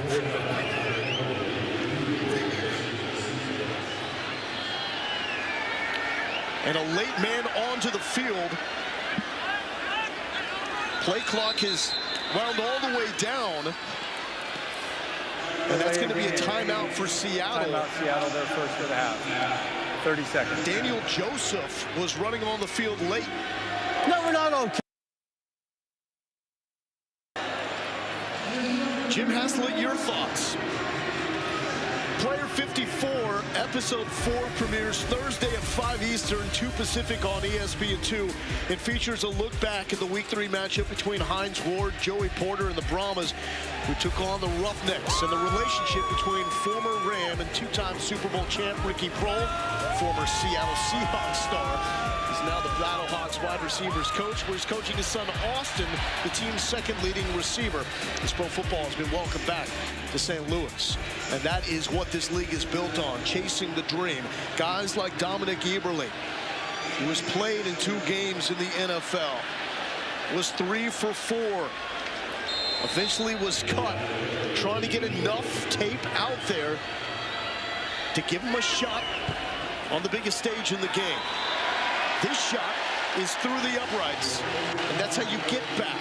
Seattle with a 9-6 lead. The under, though, we're calling it a lock now, Acho, right? Well, here's the thing about 4th quarters, and it's not the 4th quarter yet, but 2nd half adjustments. All you need is 1 play, and that's what we heard from Luke. If I slip up 1 play, Josh Gordon could go for a 65-yard touchdown like he did last week. And so, overcrowd, still be patient. I don't know. I don't know. I mean, you feeling, right now we got 15 points on the board. I still think points can happen in this 4th quarter, and I love how San Antonio has played, but man, last week we saw it. It was 4th and 2 and a 65-yard bomb to Josh Gordon. You couldn't do much about that. So you're feeling 25 points scored here in the final 1:58 of the third quarter going into the fourth. I think it'll be right around that 25 to 27 total points scored in the game, Mark. In Seattle, the 5-point favorite, currently now with a 3-point lead. Kicking away, teams cannot leave until the ball is caught. Fred Brown with the catch, 20-yard line. He is smacked by Daniel Joseph. Here's Fitz. Luke, take us on to the field. You know how big this game is for you as an individual, along with your team. Your head coach, Hines Ward, said you shut down these receivers. This is a big step for you going back to the league. How is it out there? So far, so good. You know, he's got to do a better job of creating turnovers and stuff like that. We came into the game. We knew we had a good game plan. We're going to be in position. The thing was, he's got to make plays on the ball, you know. So far, we ain't got none, but hopefully in the next quarter and a half, we could make that happen and get some turnovers. Well, great storytelling. This is called character development. And Baku becoming a star of the story. That's Patrick trying to switch directions. He is not going to have that opportunity. Seattle's defense bows up. And that's a guy that's getting a lot of pub. Austin Fowler with his stop. Former Oregon Duck. Wide back. Bad apple. Bad apple. Bad apple. Bad apple on Vegas. Ready. Bad apple. Fowler with one game under his belt in the NFL. 2021 with the Cowboys. We go.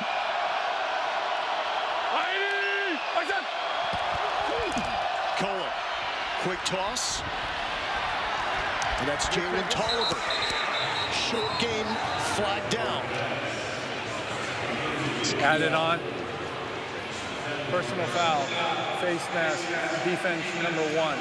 15-yard penalty added to the end of the play, automatic first down. It's on number 1. Looks like we got a face mask on Bryce Thompson, so 15 yards. Belly out San Antonio offensively. Vegas. We go. Jaquez Patrick, the lone tailback. Cone with the flag. Will throw it away before he runs out of bounds. You're going to want it. Holding. Offense, number 72. 10-yard penalty. We play first down. So, Sam, good news. Norman Price is back in the game. Bad news, that's a hold. Yeah, and we don't know if the injury has anything to do with it. Of course, you're back in the game. You're going to say it doesn't. But it's effort. You see, I believe that's Nico Lalos on the outside. That effort. You keep on working. And as a defender, you start wailing your arms around, you're going to get that call. Vegas. Penalties absolutely killed San Antonio last week. And the close loss against Houston. They got 5 for 43 tonight. Cone, little pop pass over the middle. Big contact made as Toivonen brings it in. And Toivonen is having himself a ball game. 15 yards on the pickup. The young man out of North Dakota. 67 Kodak. On Lloyd, ready. Third quarter coming to an end. Let's go. Lloyd. And we've got one offensive touchdown. We're good. At this point, if you took the over, may want to call it a night. And so we'll tell you how it ends up in the morning. It's going to be a rough one. And ESPN Plus.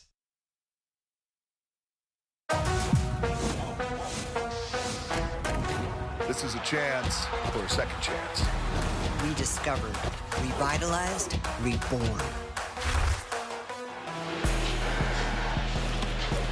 15,000 strong here in Seattle, home of the Sea Dragons, and the second home game of the season for Jim Haslett's team. Fans have showed up. They're loud, as you would expect them to be here inside Lumen Field, and we've seen a lot of fans show up dressed as Sea Dragons. We have the fans here. We have to, first of all, thank you. You all are showing up and showing out the weather and all with the Sea Dragon paraphernalia. I love it. The reverse.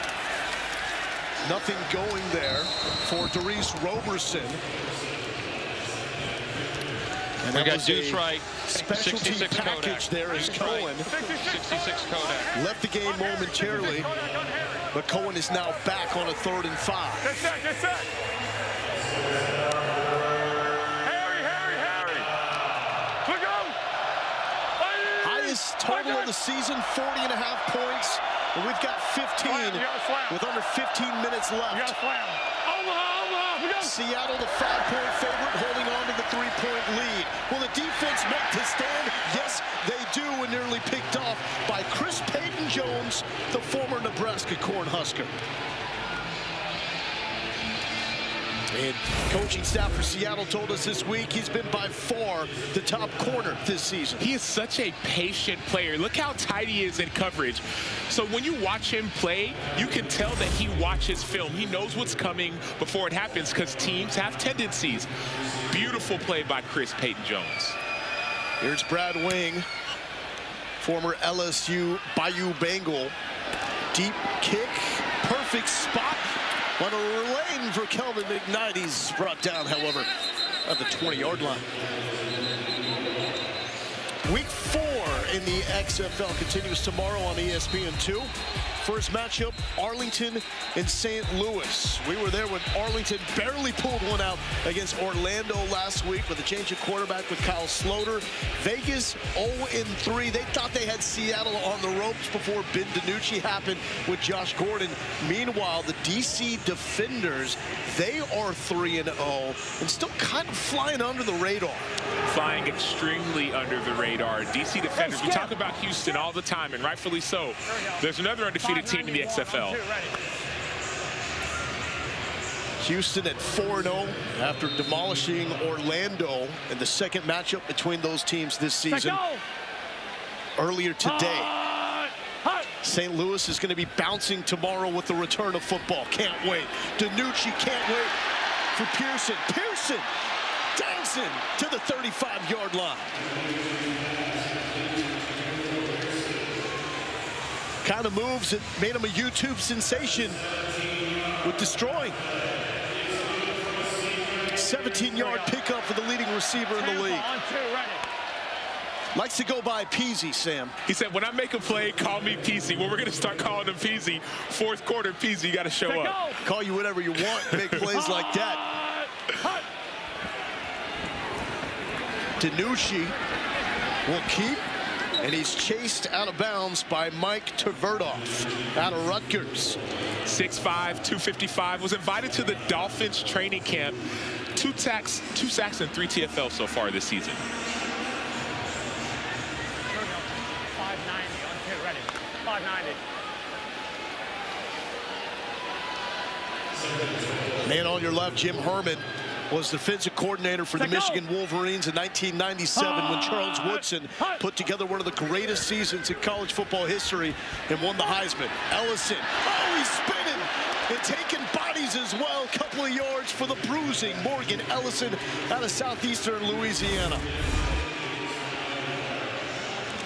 So one thing you have to do as a back, you have to be able to win in space. He's 6'2", 233, but that spin move, people talk about a spin cycle. I don't know a better word to say.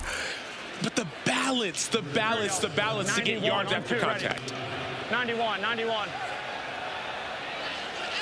Went for 103 against Vegas last week. Was vital in the comeback win. Seattle 5 of 10 on the money down tonight. Pressure gets to DiNucci. Eyes downfield, takes a hit, but Pearson dropped it as Jordan Williams rocked Ben DiNucci. And that was first down yardage for Pearson. So great inside rush. But then what happens is, of course, eyes are just off the ball towards the end. He's looking at what play I'm going to make after I catch it. Ben DiNucci fades to the left a little bit to avoid the rush. And all Ja'Cour Pearson sees is green grass. Got to get that ball in first. Gunners cannot leave until the punt is off. Want to keep it between the sidelines because you don't want to give the opponent field position at the 35. special teams. Beauty there for Seattle and TJ Hammonds. San Antonio down by 3 with 11:02 left. Get his title back. It's not done. Step in here and you got to see me. Bid Bulldog. 2 Tango, good stallion bid Bulldog. Offensive coordinator Jaime Elizondo woke up every morning this week thinking about lost opportunity. His offense had the ball first and goal from the 1-yard line. Game on the line against Houston last week and could not punch it in. Now with 11:02 left, his team down by 3, 80 yards away from taking the lead. Balaj upended behind the line of scrimmage.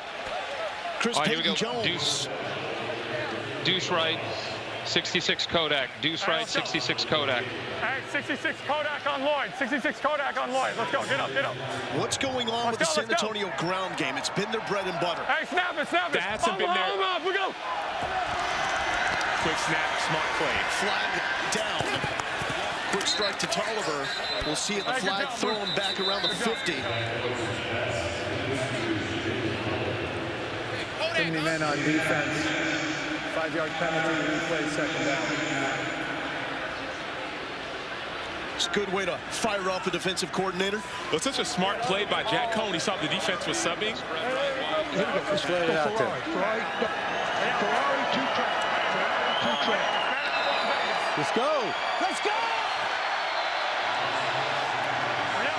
Balaj with only 5 carries for 5 yards. Leads the XFL in carries. Cohen, quick toss, back to Tolliver. Tolliver will set up a 30 short. Nickel. Here's Ron Zook. Sub. I want sub out there. Give me over 4 man. Over 4 man. Over 4 man.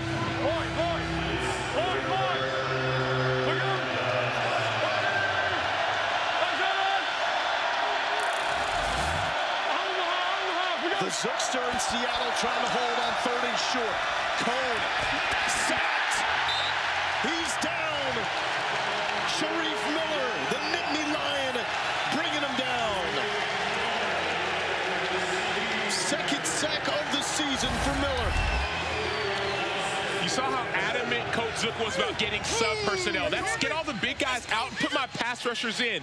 It was 3rd and 2. You think might be a run. He says, no, I understand tendencies. 3rd and 2, this is a passing down, at least with the formation. Get sub in the game, get our 4 rushers in, and let's play coverage. Great execution all the way around. Came into this game talking about June Jones and the Seattle offense. It's been defined by Ron Zook and the Sea Dragons defense from the 30. McKnight down to the 40. Good field position for Ben DiNucci and company. 8:51 left. Seattle closing in on win number 2.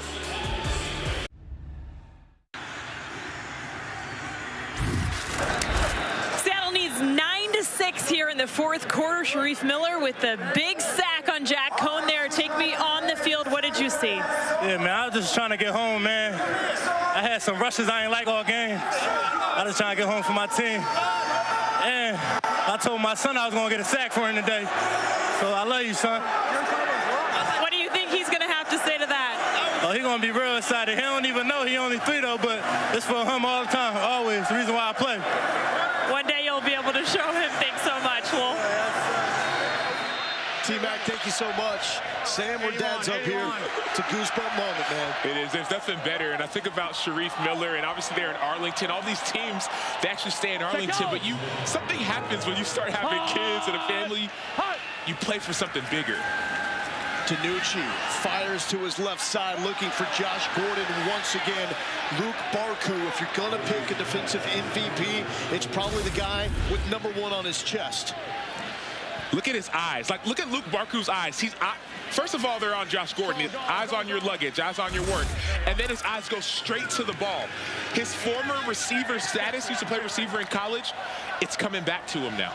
Hines Ward told him, before the start of this game. If you shut down Josh Gordon, you will be back in the NFL. 3 games in his career in the NFL for the Jaguars. There's Pearson trying to make 2 Brahma defenders miss. Brought down by Bonds and Jeffers.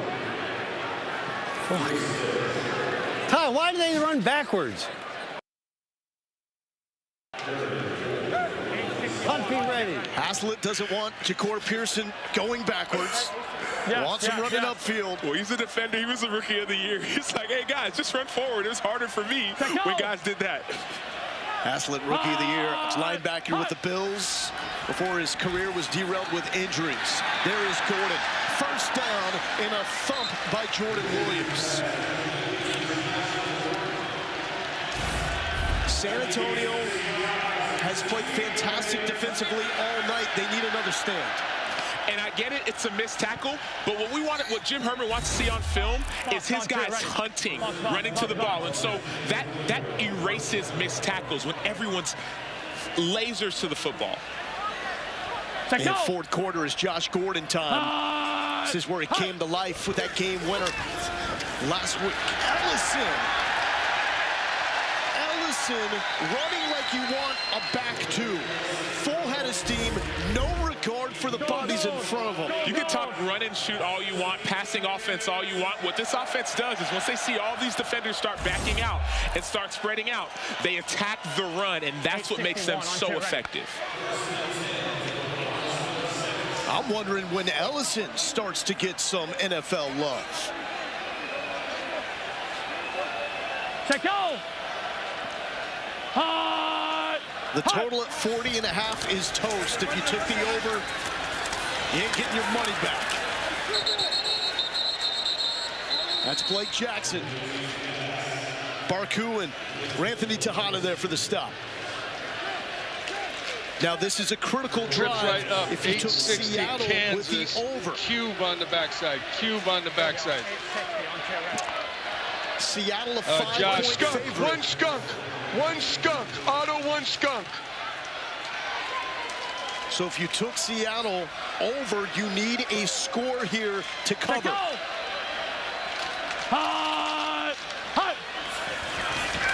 Former Cowboys quarterback DiNucci in and out of the hands, low throw to Jordan Veazey. Low, I've got to help you there, buddy. That would be if you took Seattle minus the 4 and then it closed at 5. Depending on when you got it, that's what you're looking for. The total is the total number of points. Number is different. I'm here for you. I appreciate it, brother. I need it too, Fitzy. Hey, the more the merrier. Every crew needs a degenerate. I've got you. Check out. 3rd and 6. Complete to Veazey. First down, Seattle.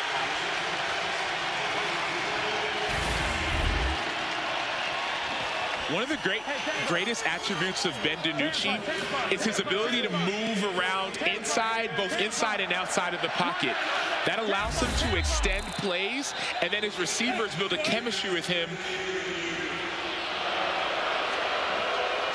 where that's what I see the ball on the ground, but I don't see movement. Chris, we're just looking to see if it was a catch. Let me know if we have anything better than what we've already seen. I'm looking at the cart again. I have him going to the ground. I've got hands on the ball. The ball does touch the ground, but I don't see any independent movement. Okay?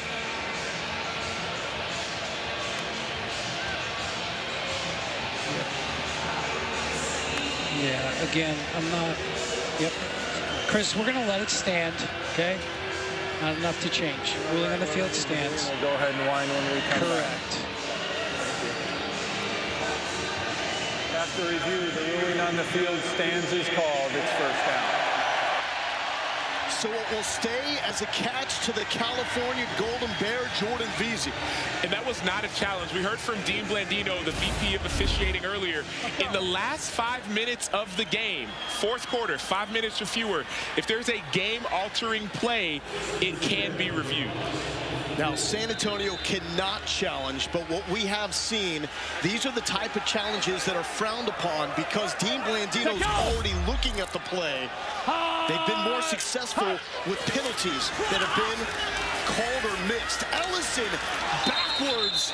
Brahmas defense led by Jordan Williams with this stop.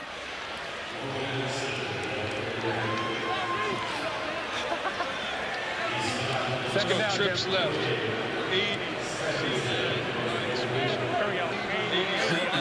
80 special. 80. Time ticking away. Clock will keep running. Here we go. After incompletions and out-of-bound plays until the 2-minute warning. Then it turns over to college football rules.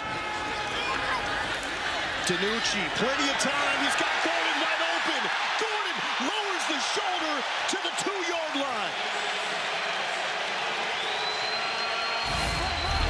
Stretching it out to the 1 with the second effort. Saw a little bit of bad eyes there and a slip. Those two things affected Luke. That's what happened on that play. His eyes are inside, and your eyes are inside, you drift inside. Ready. This time. Yes, Baltimore. 23 yards. Let's go. For Josh Gordon. They love him here in Seattle. Let's go. Hut. Ellison leaping and in. Air Ellison for the score. But a flag.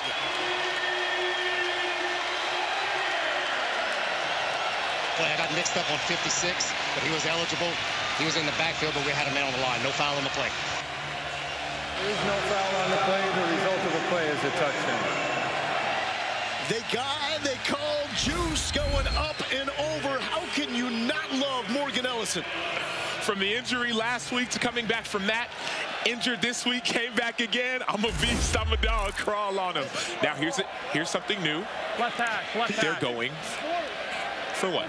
Wow, first time that we've seen Seattle go for anything other than a three-point conversion. Now, if you took Seattle -5, you just covered. You're feeling good. I don't know how good I'm feeling about this conversion. You practice from the 10-yard line all the time. Now it's from the 2. Curious why they switch it up here. Ellison taken down by Barku with the open field stop.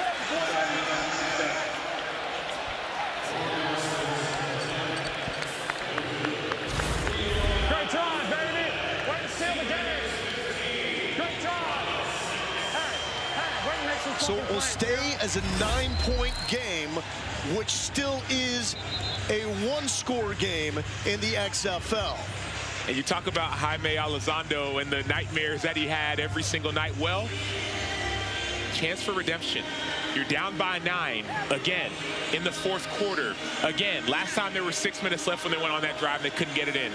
This time you have 3 minutes left. The clock is on your side. It's a 1-score game in the XFL. 6 points is a touchdown, 3-point conversion. They didn't do it last week. Well, now's your opportunity to prove that you got better in the last few days. What San Antonio has to get a sustained drive with their offense. They've been moving in chunks, but they have not been able to drive the length of the field. And one thing you may look for on this drive is a deep shot, not just for deep shot purposes, but last week, 2 of the biggest plays they had came on pass interference plays. Jaime Elizondo talked about that in our meeting. He said sometimes that's a way to create offense, and so put the defense in a compromised position to get easy offense for your team. Good kick, a seam, and down to the 40 is Fred Brown. T-Mac. Thanks so much, Coach. Why the decision to go for 1 there? Just because we were up by 9, that if we scored, we would have put it away. You know, they could have scored 2. Appreciate it, guys. But Sam, to your point, it's going away from what you do. And you talk about things that you practice. They practice the 3-pointer all the time. You don't practice that 2-pointer as often. All 3 timeouts for San Antonio. They do not have any challenges remaining. Cohen hit, ball is out, it's loose, fumble. Still down, it looks like San Antonio may have recovered at the last moment. If Seattle has it, we could be talking ball game. Tuzar Skipper forced it out. Yep, I'm on the cart. San Antonio did recover. We have an injured player. Is that why the clock is stopped? Yep, clearly a fumble. San Antonio recovered. Okay. So it's going to be San Antonio's ball at the spot of the recovery.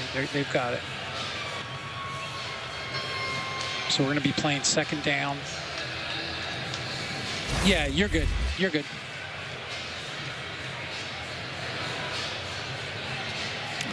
I love this pass rush move by Tuzar Skipper.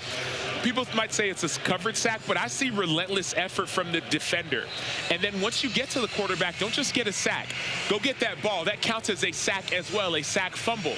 Of course, you wish you would have recovered it because then it'd be your ball, but now it's your time to go get another one. When you watch tape on him, stuff I wrote down, he's solid, smart player, and lastly, he's good. That recovery saves the game for the Brahmas, however. 2nd and 15. Cohen with a quick strike to the 40 and Fred Brown. Back to the original line of scrimmage, setting up a 3rd and 10. Clock will start on the reset. No. It will stop at the 2-minute warning. Let's go, we gotta go. Vegas. Yes, no. Vegas. Vegas, look out. 3rd and 11, this has to be 4-down territory for the Brahmas. Cohen, former Notre Dame quarterback, is going to be short of the sticks to Jalen Tolliver, setting up the play of the game after the 2-minute warning. You have the bruising running backs, Patrick and Balaj. Will they get the touch with the game on the line? My advice in this one very specific case is to definitely put all your Reese's eggs in one basket. And that your basket be enormous. Oh, and that your basket have wheels so you can roll it around from place to place. You might not always be ready for the moment. With Roman at your side, you can take care of erectile dysfunction discreetly so that you're ready. Roman ready. We got this cheese. This natural cheese. We got this fruit. These nuts, what's not to love? We put it all in a snack. Snack. Balance. Great. Cheese fruit, cheese nuts. Cheese and fruit and nuts and chocolate. Sargento, we're real cheese people. There's always a fresh deal on the Subway app. Like this one. 50% off? That deal's so good, we don't even need an 8-time All-Star to tell you about it. Wait, what? Get it before it's gone on the Subway app. To you, it may just be an elevator. Here goes nothing. But for a young homeowner becoming their parents, it's a learning opportunity. Come on in. The more the merrier. Paris, huh? Bonjour. Yeah, I'm looking at my all-22 now. I do see some contact, but I just don't see the separation has here. Challenged a pass interference call.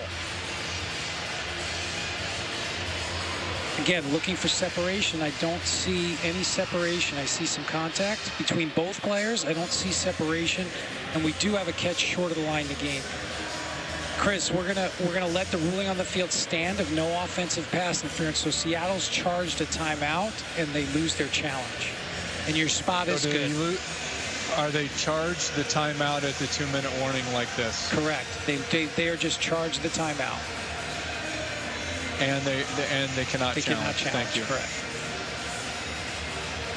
After review, there is no offensive pass interference on the play. Seattle has used their opportunity to challenge, as well as they're being charged a timeout. So the challenge was unsuccessful. You can't take it with you. That's why Haslett decides to challenge the play.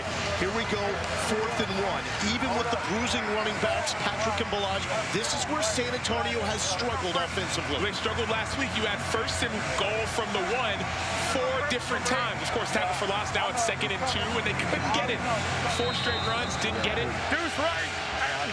Deuce right. And these are the moments where Hines Ward says he's taking more control of play calling. 4th and 1. Let's do it. Dallas. Look out. San Antonio will throw. Cohen, incomplete. He was looking for Dion Yelder. They went away from the run game. and Seattle holds. Sam, what do you think?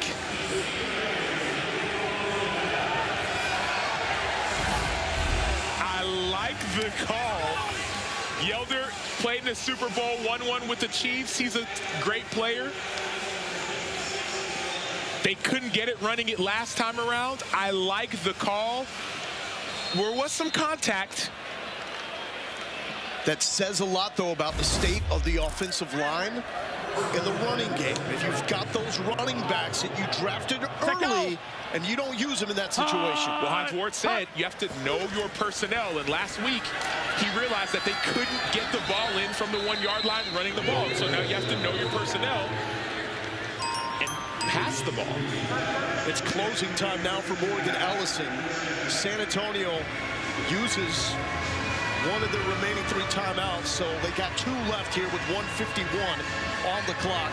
Next game's up tomorrow, Arlington, St. Louis on ESPN2, expecting more than 36,000 inside the Dome, and Vegas 0-3 against DC 3-0.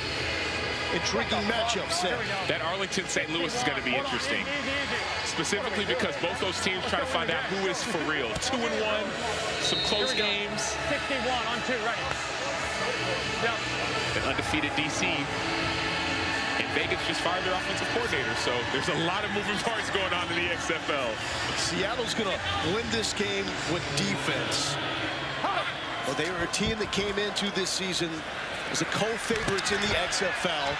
As it's picked off, San Antonio with the chance. Seattle, what are you doing? Come on! Barku with the pick. Hold that thought.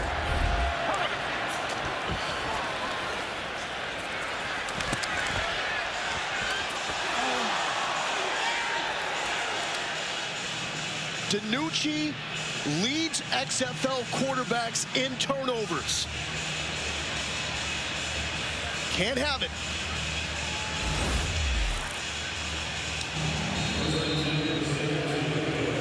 So new life with the ball at the 20 and 1:44. Give that man the Brahmas chain. Luke Barku has been nails. Low snap to Cole. Cole is sacked.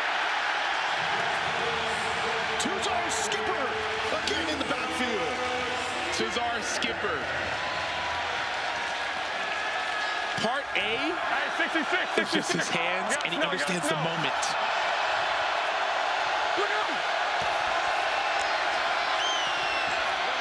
Cone, sideline, off the fingertips of Tolliver.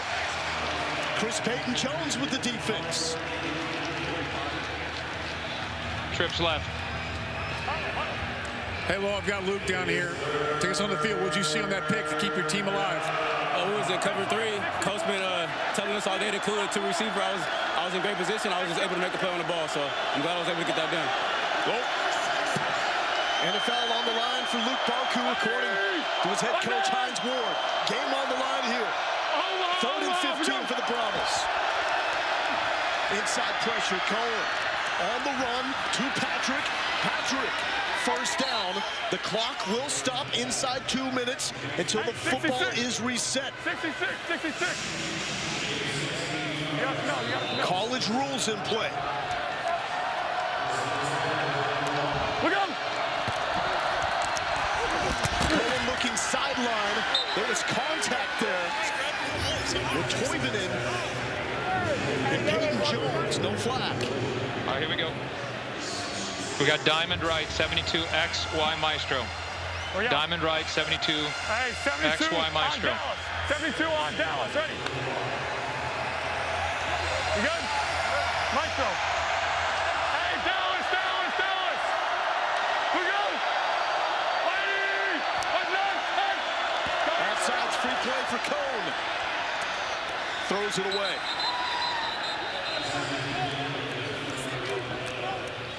Miller a little too quick into the backfield. Offside in the neutral zone. It's a snap. Defense number 48. 5-yard penalty. Replay 2nd down.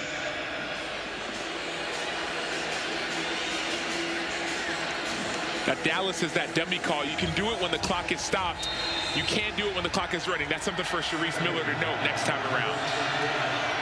Cohen started his career at Wisconsin before transferring to end his season with the Fiesta Bowl win at Notre Dame. Taking a shot down the sideline, overthrowing Jalen Tolliver. Now keep in mind, with San Antonio, no TJ Vasher. Their deep threat out with the shoulder injury. Okay, let's go. Travis Johnson Double injured right. in this game. Double right. 66. Ole ice. Ole ice. 66 Lloyd. Yeah, fire. Lloyd. We go. Again. Overhand. We go. Cohen feeling the pressure inside, just gets rid of it. Sharif Finch was there, signed this week by Seattle. Huddle. 56 Cardinal, jockey through. Deuce right, 56 Cardinal, jockey through. Go Deuce left. Hey, 66 on Vegas. 66 on Vegas. Go through. Vegas. We go. Another early start by Seattle, free play, and Alize Mack with the first down. Another late flag comes in. Two offsides. Let's get this cleaned up. Hey, it's going to be offside. Yeah, 42. Nick, what you have? Offside in the neutral zone at the snap. Defense number 42. The penalties decline. The result of the play is a first down.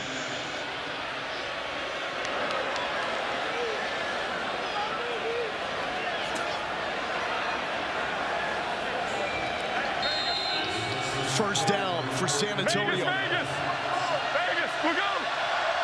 This is a one-score game.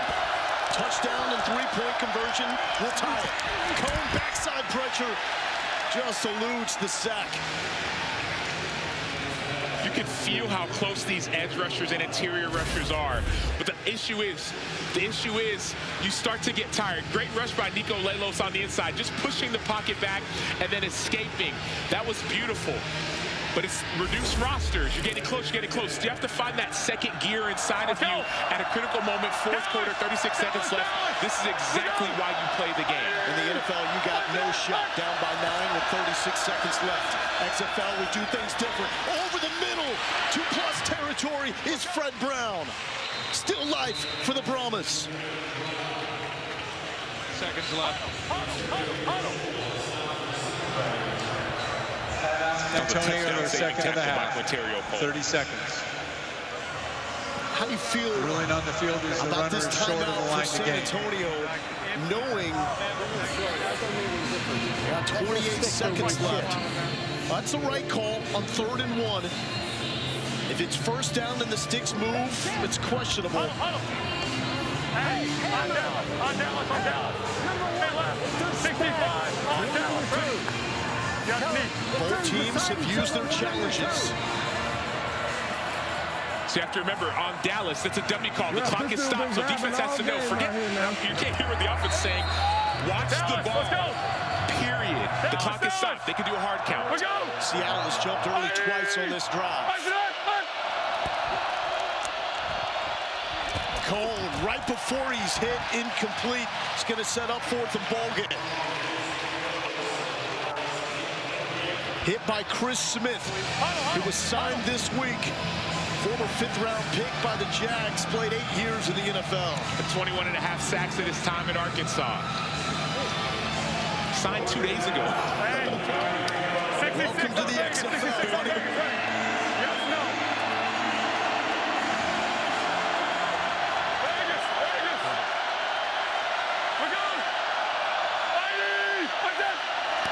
Last time on 4th down, it was incomplete by Cole.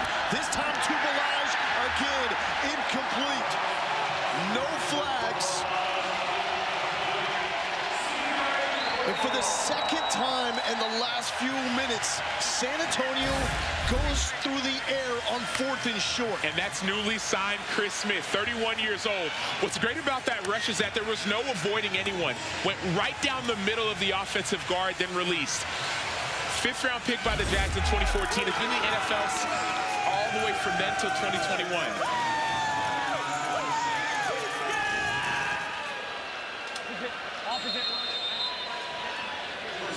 Disappointment on the face of Cone. He battled with a new look offense for San Antonio, still not coming up for answers with those short yardage situations. Victory formation for Ben DiNucci, and Seattle is right in the middle of this race in the XFL North.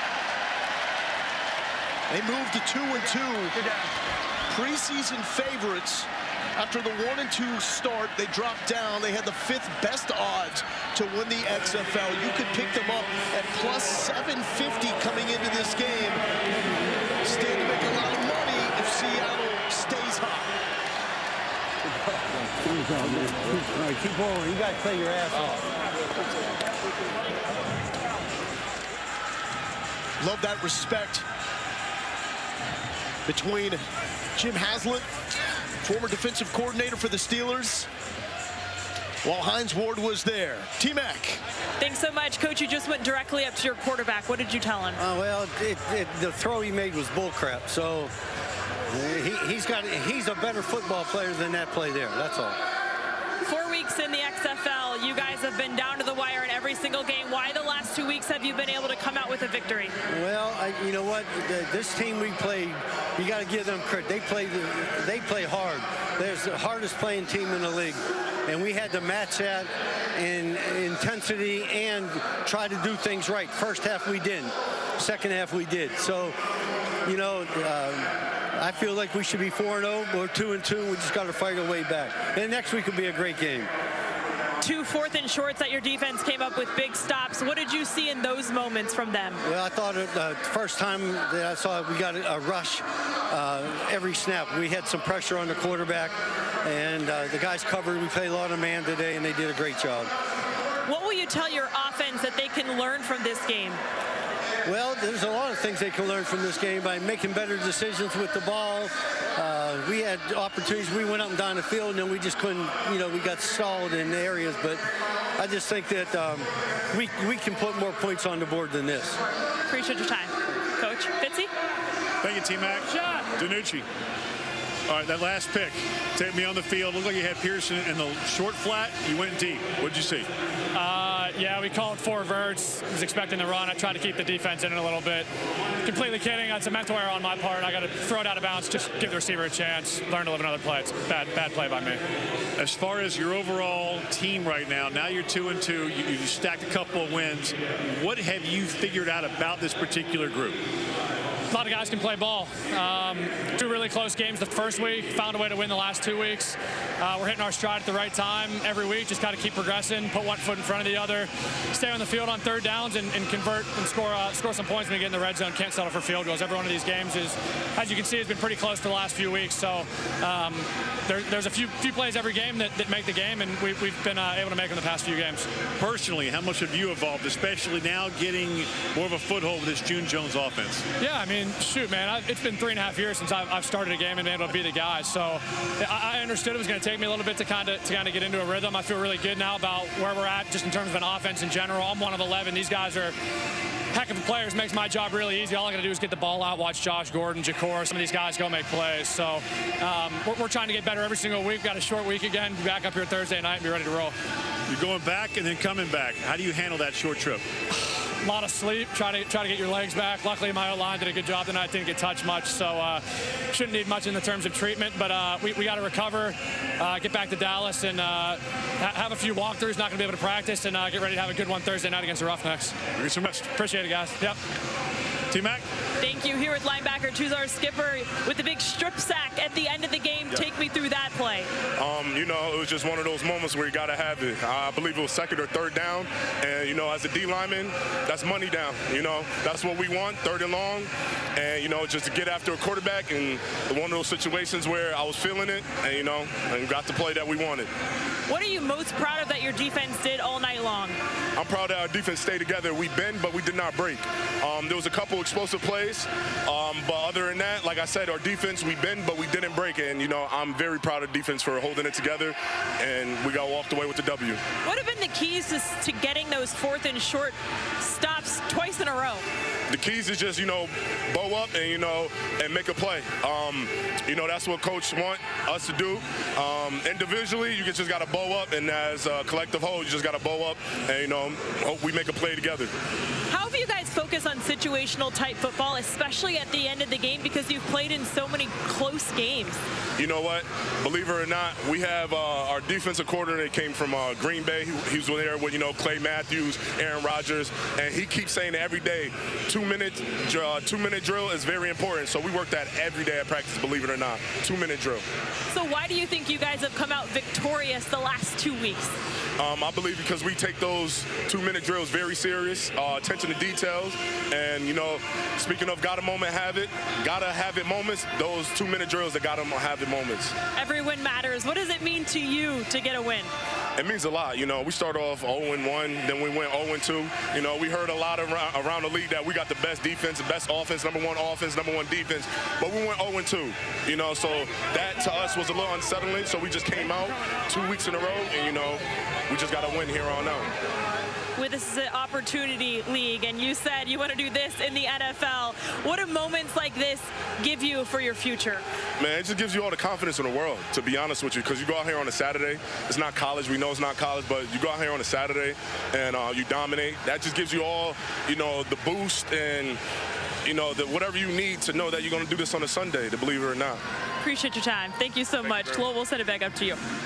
Man, this is an awesome sight to see. I mean, you just look at the sideline right now. I'm looking at the south end zone, and Morgan Ellison is putting on a show. He's taking selfies right now with the Seattle fans because you got to understand the dynamics of this league.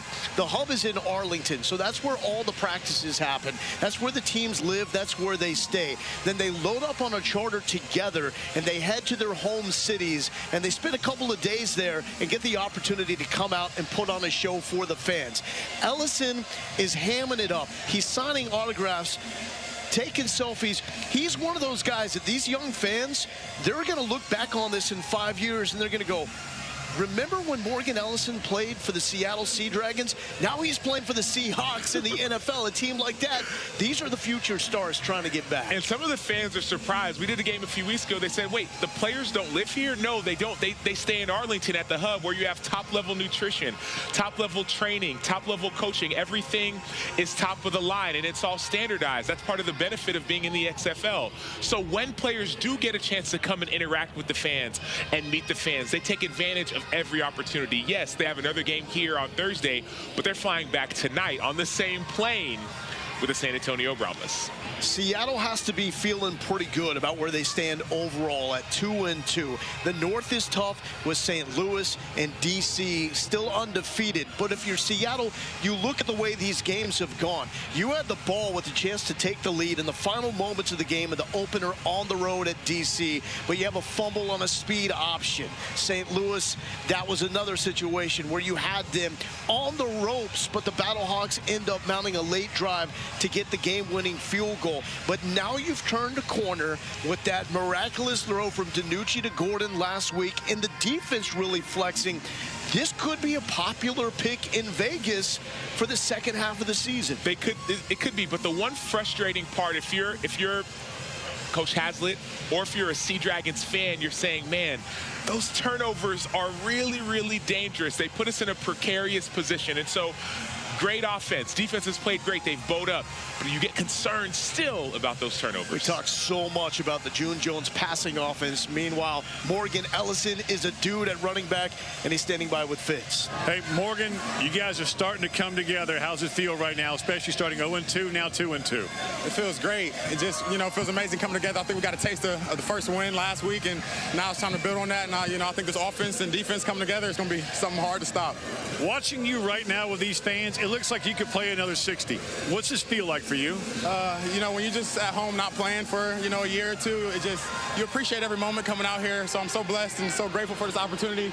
And just seeing all these people right here, bro, look, it's amazing. Y'all wouldn't, it's the best job in the world. Wouldn't rather be doing anything else right now. So it's Pisces season. It's my birthday tonight, so it's time to turn up. You know what it is. Let's go. Let's go.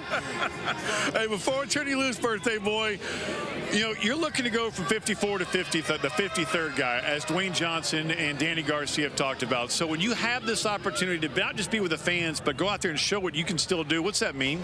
I think, you know, the NFL is great, but I was on my butt, and the XFL looked out for me right now. So I'm worried about the XFL. I want to be the best in the XFL, and if this is something I had to do for 2-3 years, whatever it is, I love this. Like, I wouldn't, bro, this is dope. They help off the field with stuff, so. What's it mean that you're not clocking into a 9-to-5 job and you're still going out there with the boys? Lost of words. Nothing. I love it. It's dope, babe. Best thing ever. So let's go celebrate with the team. Thank you guys so much, bro. Go get them. Go get them. Guys. So Ellison turns 26 apparently today. So for a running back, there's still a lot of life left in those legs, a lot of tread on the tires. And Ellison, he's quietly becoming the backbone of the Seattle offense, which is counterintuitive because when we talk about June Jones, it's the run and shoot. It's prolific passing offenses, but that's been maybe the most consistent playmaker on this team. And part of the reason that's so is that prolific offense you talk about with the run and shoot, they spread people out. And so when you're all spread out, if you have a running back that can hit the hole downhill like Morgan Ellison, it allows you to be that much more effective. And so you think it's passing, and sure, there is a passing element, but oftentimes you say you pass to set up the run in this offense. And so that's what I love about Morgan Ellison. But secondly, even more so, is his attitude. He's not looking towards the next thing. He's focused on what's in front of him. He said, I want to be the best in the XFL. The XFL and their ownership group is taking care of me. That's Dwayne Johnson. That's Danny Garcia. That's Jerry Cardinal. They've all taken care of me. Let me take care of them myself. Does this bring back memories, seeing locker room shots following a win? It's more so just the fans and the interaction and the pictures and the autographs. And, man, it's my birthday. We just had a huge win. In this situation, you get a $1,000 bonus because we did win. And so those things are beneficial. That's a birthday bonus, we like to call it. But what he said, that's the biggest memory I get. He said, man, they took care of me. I remember when I got injured and I was out for the season, and I remember being released, and all of a sudden you get an opportunity. Someone comes knocking on your door. And if you get that chance, you want to make the most of it. Josh Gordon said the exact same thing last week when he was interviewed. He said, man, this is like a family. There's not all the politics that you see, I'm paraphrasing now, but in the NFL, he says, I love just being able to play football. That's the benefit that this league provides. For those players that, for whatever reason, weren't player number 53 in the top 53, they get a chance to play and have fun, and maybe if they want to, go to the next level. And it's the XFL way. We got a mic everywhere. We get to hear it as it all unfolds in front of us on the field and at home on TV. And this is what it looked like and sounded like. The best of All Access tonight, Seattle and San Antonio. Hey, good stallion! Good stallion! Good stallion!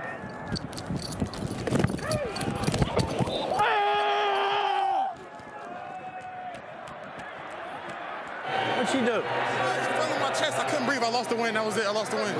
My bad. I'm good. He's behind the guard.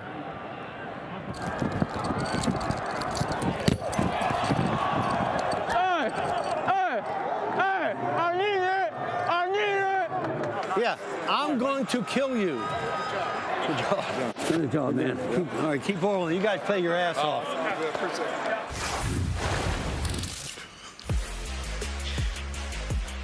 Let's clarify. Jim Haslett's not actually going to kill Ben DiNucci. What he's referring to is the frustration over the interception when it looked like all Seattle had to do was ice the game. They are able to recover and stop the Brahmas offense when they got the football back in the final minute of the game. So it puts us at Seattle 2-2 in the XFL North. The DC Defenders, led by De'Aaron King, they are still the team to beat at 3-0. Huge game coming up with Seattle. The Battlehawks are 2-1. They get to play their first home game. 36,000 plus expected for that one at the Dome of the Americas Center. That is going to be a spring football record. In the South, Sam, this is when it really gets interesting. Houston is clearly your team to beat at 4-0.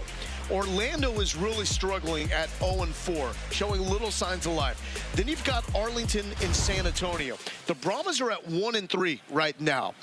Back-to-back games against Arlington. So very quickly, if Hines Ward and the Brahmas get this figured out, they could solidify a playoff spot in the next couple weeks, even though right now they're 1-3. We talk so much in football about a short-term memory, a 24-hour rule. So you play this game, win or lose, you watch the film, and within 24 hours you erase it, go to the next week. That 24-hour rule, that short-term memory, especially applies for the San Antonio Brahmas. Why? Because they play Arlington twice, the team that's directly ahead of them. If you win both those games, as Lowell, you alluded to, now all of a sudden you're second in your division. And as we know, the top two teams from each division, North and South, they go to the playoffs. They play each other. Then whoever wins those goes to the championship game. And so San Antonio may be down, but they are by no means out. They need to figure out the offense. They tried to shake it up, spread it out, simplify it this week, and ultimately could not find the end zone, did not get that offense firing on full cylinders.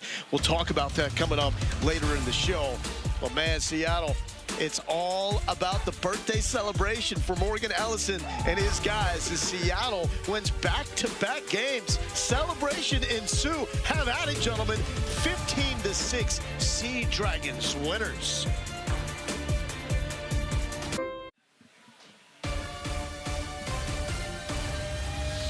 Coming up tomorrow, we wrap up XFL Week 4 with two great ones. Arlington going to St. Louis, expecting 36,000 plus. They keep selling tickets, opening up other sections because St. Louis, they are football hungry.